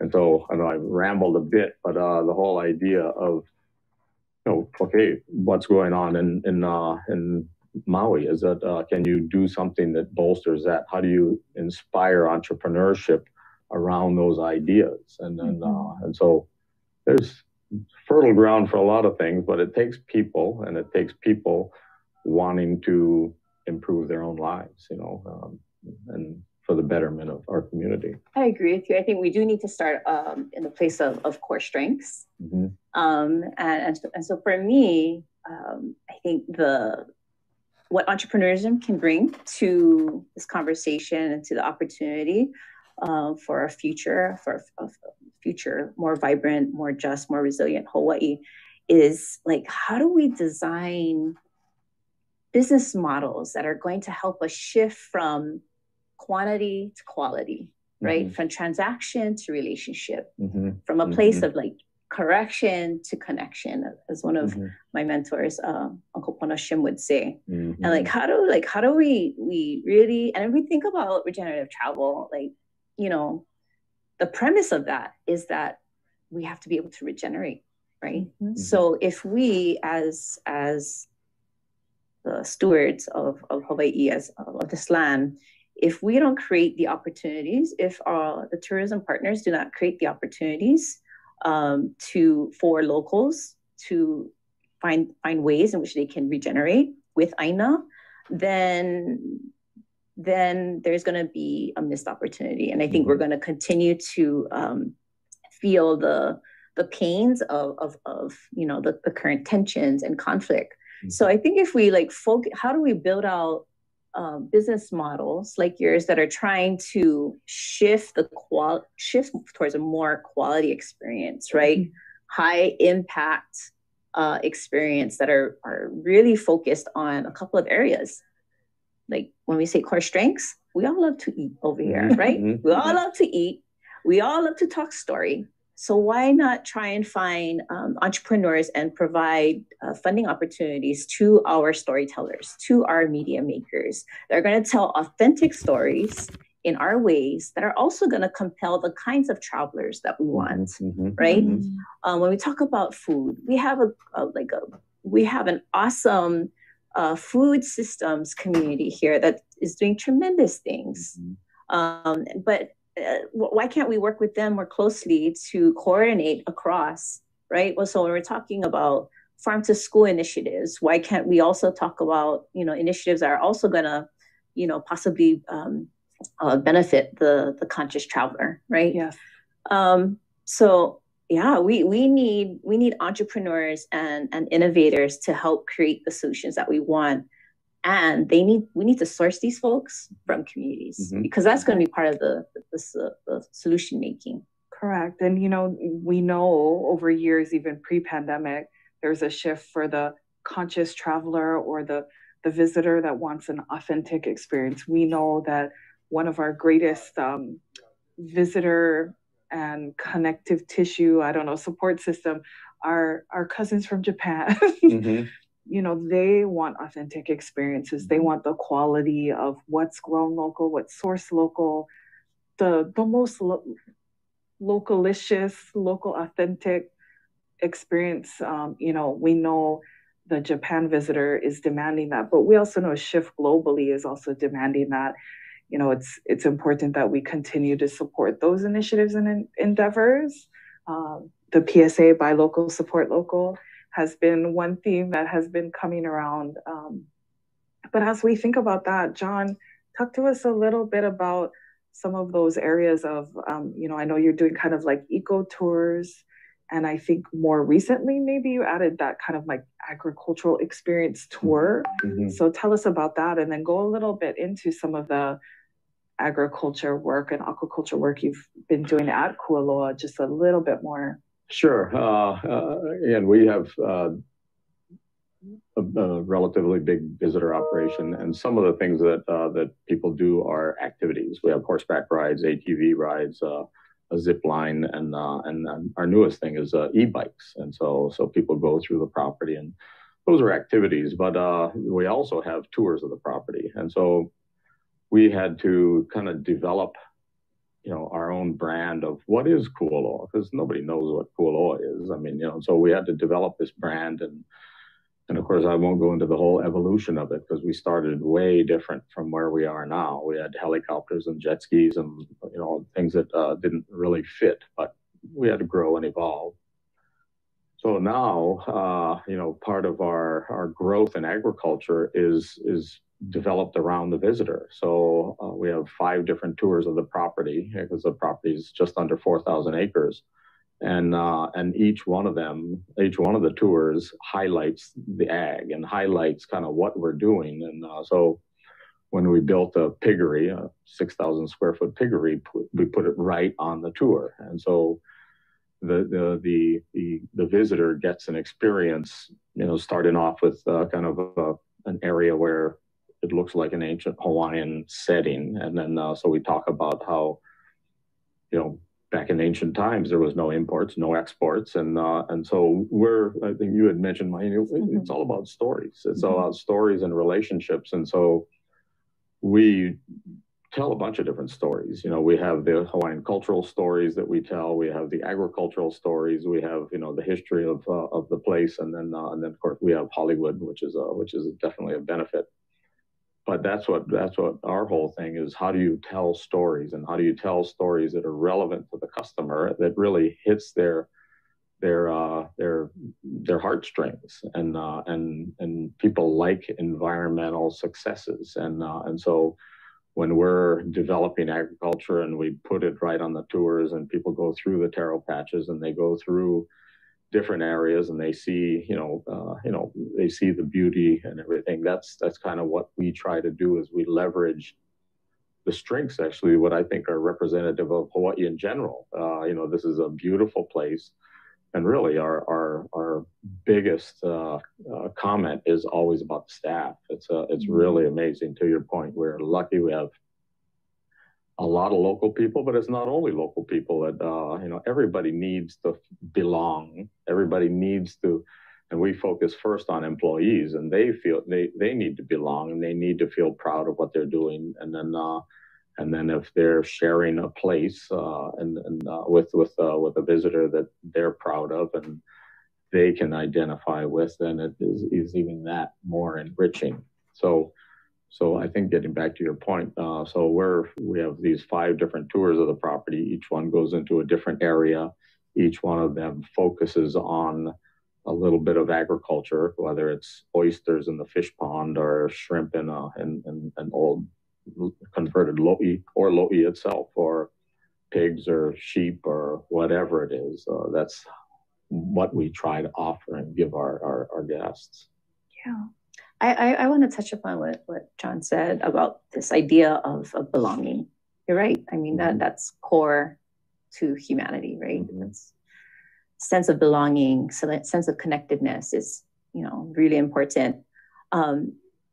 I just think we know when we've had magical and transformative moments. Like one that comes to mind. Stories about it. Right, we tell stories about it. And one of the moments that comes to mind is in 2016, where we had our Panikapuka event, right? Where we wanted to invite all of our supporters to come and help us close a puka within a wall that hadn't been closed for over 50 years. And it was significant because it represented community coming together over 15 plus years, and to celebrate, right?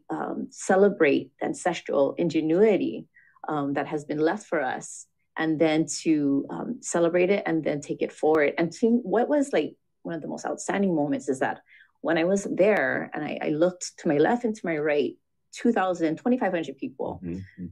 You saw military officers. You saw the governor. You saw moms and dads. You saw kupuna. You saw educators. You saw kumuhula. You saw business people. Folks that you might see on Bishop Street. And so it's this idea that we can all collectively come together and we can be there to serve Hawaii. And I just think that's the kind of experiences that we all want first as community. And if we think about like where are the opportunities where we need to restore, right? We need to restore lo'ikalo. We need to restore native ecosystems. We need to restore fish ponds. We need to restore fishing canoes. We need to kilo. We need to observe, right, the changes that are taking place because of the climate change crisis. And how do we make sure that we do that as a community first here at home, and then seek out opportunities to continue to invite the conscious traveler to join into our kuleana, because we belong here, and because we belong to this legacy of kuleana. And we need to pass that on to the visitor, that they belong. That's right. And our newest program is the Malama program, and we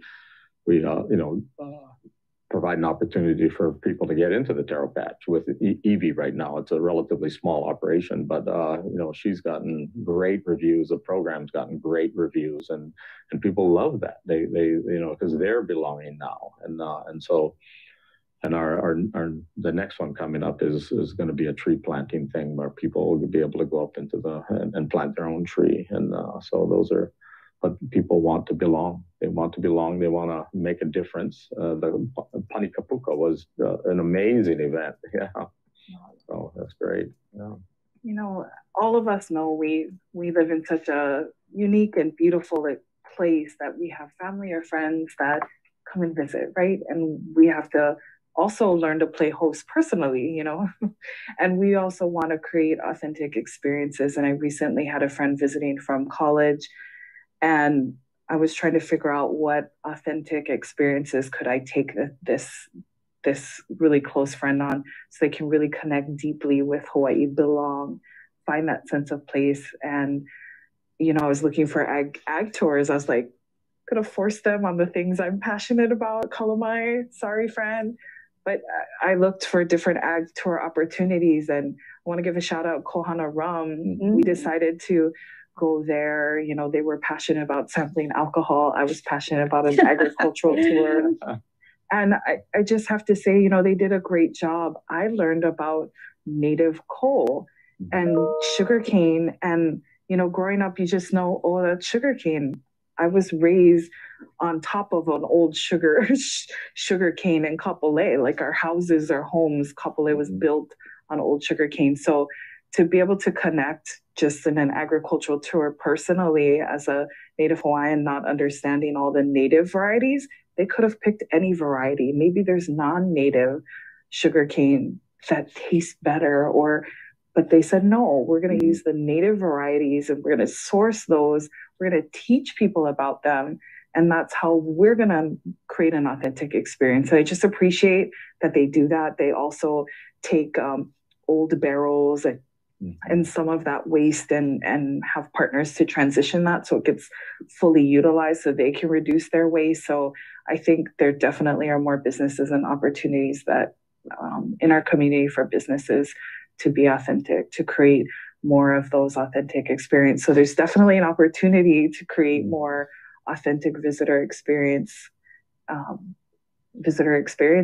And so, when we think of circular economy and we talked about tools for those kind of building up, what are some of the things we need to work on, unweave or untie to make it easier for those opportunities to be plentiful, whether that's just for community, for personal, or help businesses really be able to meet in this regenerative tourism model of circular economy?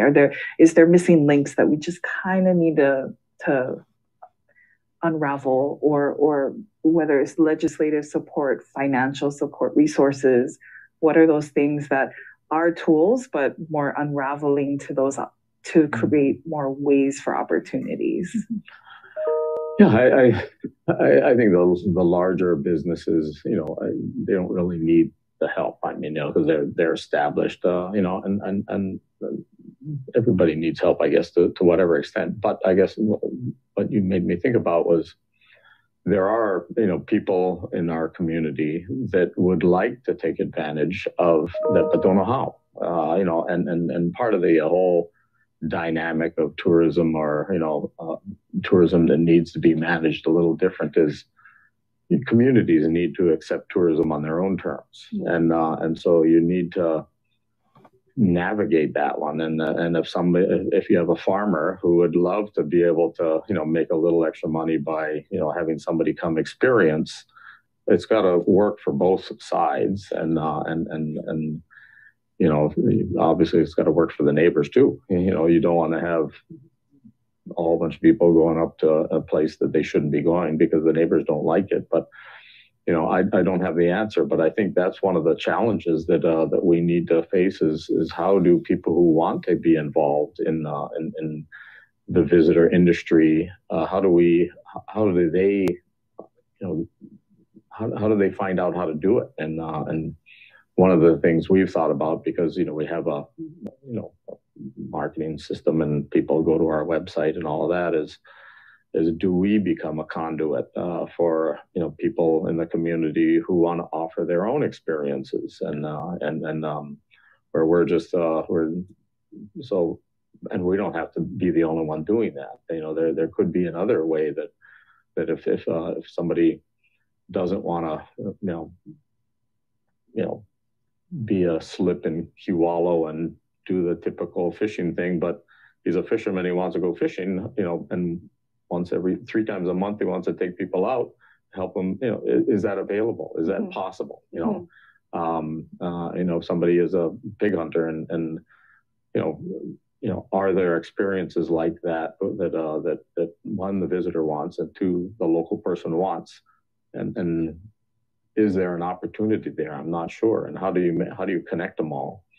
There's so many great things going on, in Hawaii that people would like to see. I mean, I know the Ma'o Farms people. Yes. They're wonderful, yes. and they're not oriented toward visitors, and that's not their primary thing. But I know visitors would actually love to experience something as authentic as Ma'o Farms, and I don't want to throw Gary and Kukui into an area that they don't want to be, but I know that there are, visitors who want that kind of unique, small-time experience. And so that is an opportunity, I think. We still have to figure out how to put everybody together. Absolutely. I want to offer a couple of concrete areas as well. One is, I think we need to give more money, more funding to DLNR, because they're underfunded, in my opinion, to do the work that they must do, to care for all of our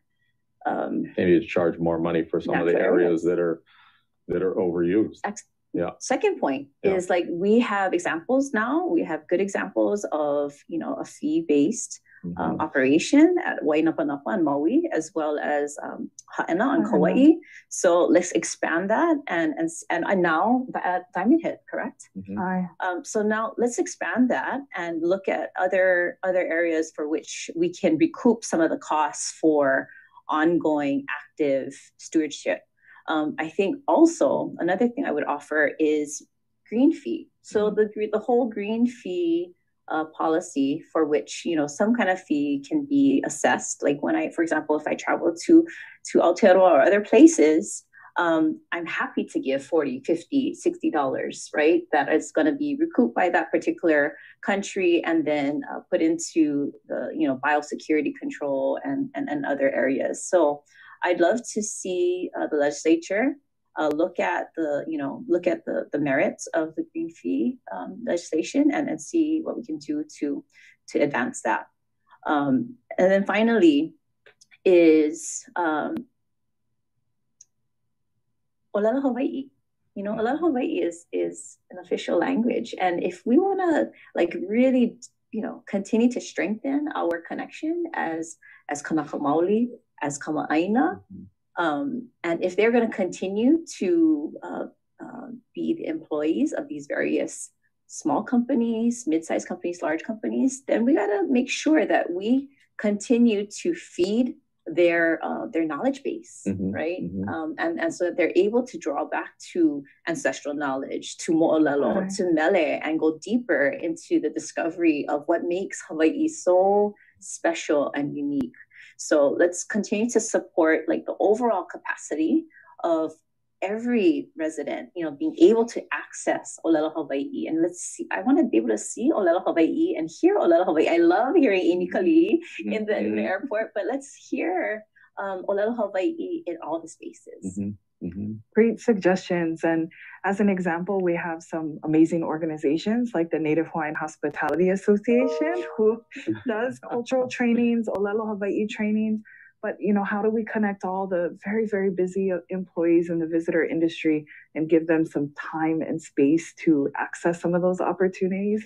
I think that's key. We know there's amazing programs for those seeking authentic experiences that we talked to before. Travel to Change is one opportunity where you can go and seek lo'i opportunities, stewardship opportunities, which NAHA has played a role in kind of uplifting and more nonprofit organizations that really fit in that Vahipana support stewardship, Native Hawaiian owned nonprofits or Native Hawaiian nonprofits that can help continue to create more space for that. And we're just getting so short on time, and we kind of have moments just for closing thoughts. Again, we're here to kind of talk about opportunities to enhance and strengthen circular economies here in Hawaii, as well as regenerative tourism.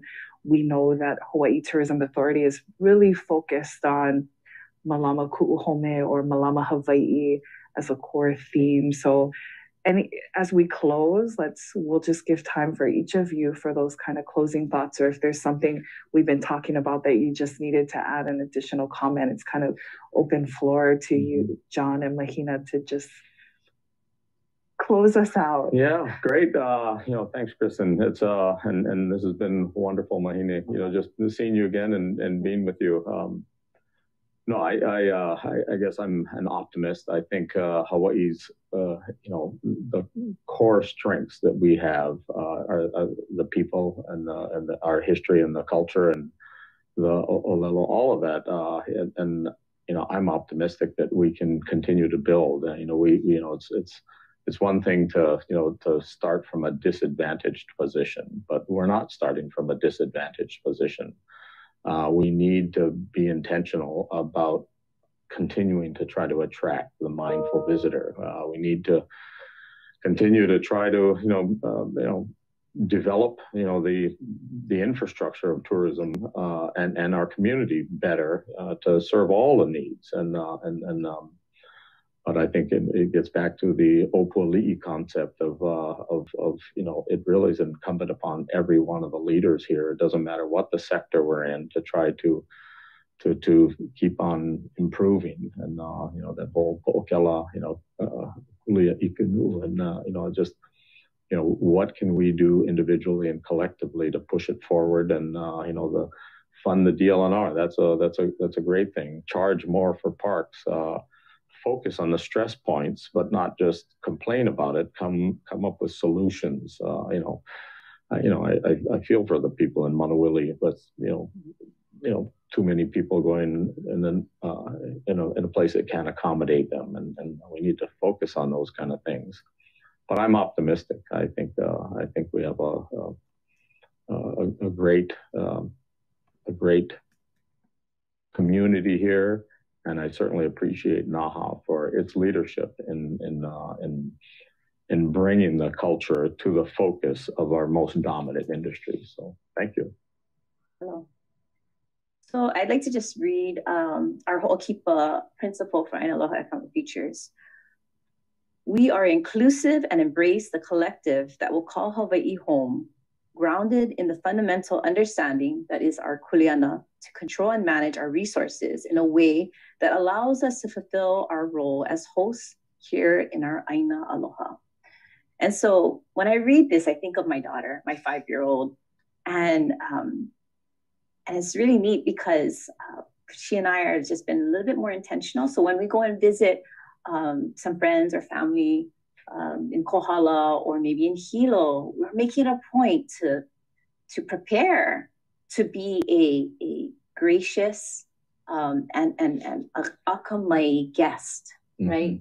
So the other part of this whole equation is like, how do we make sure that when we go and visit somebody else's home, that we are well prepared, that we don't place undue burden, that we let folks know that we are coming, and that we bring gifts, and we bring our good intentions, and we bring a willingness and openness to learn. And I think, you know, when I get to sit down with my daughter and we have these conversations, they're very enlightening for what we can do in all our small ways and in our large ways. It's like, how do we shift that? How do we shift the relationship to something that is so much more, not only authentic, but it's just more ongoing as well. And you know, I think that we just need to continue to think of our place here, not only in Hawaii, but in the world. And, you know, we had a major climate change report that came out this past year. Many folks, we had a whole contingent that went to Copenhagen. And we know we only have 8 years for us to like really reverse the harmful impacts that we have as a human society. And instead of, you know, how do we create the situations that tourism is not the number one depleter of resource, of environmental resource, but how do we make it so that this sector can be like the primary contributor to quality of life? I think that's the challenge before us.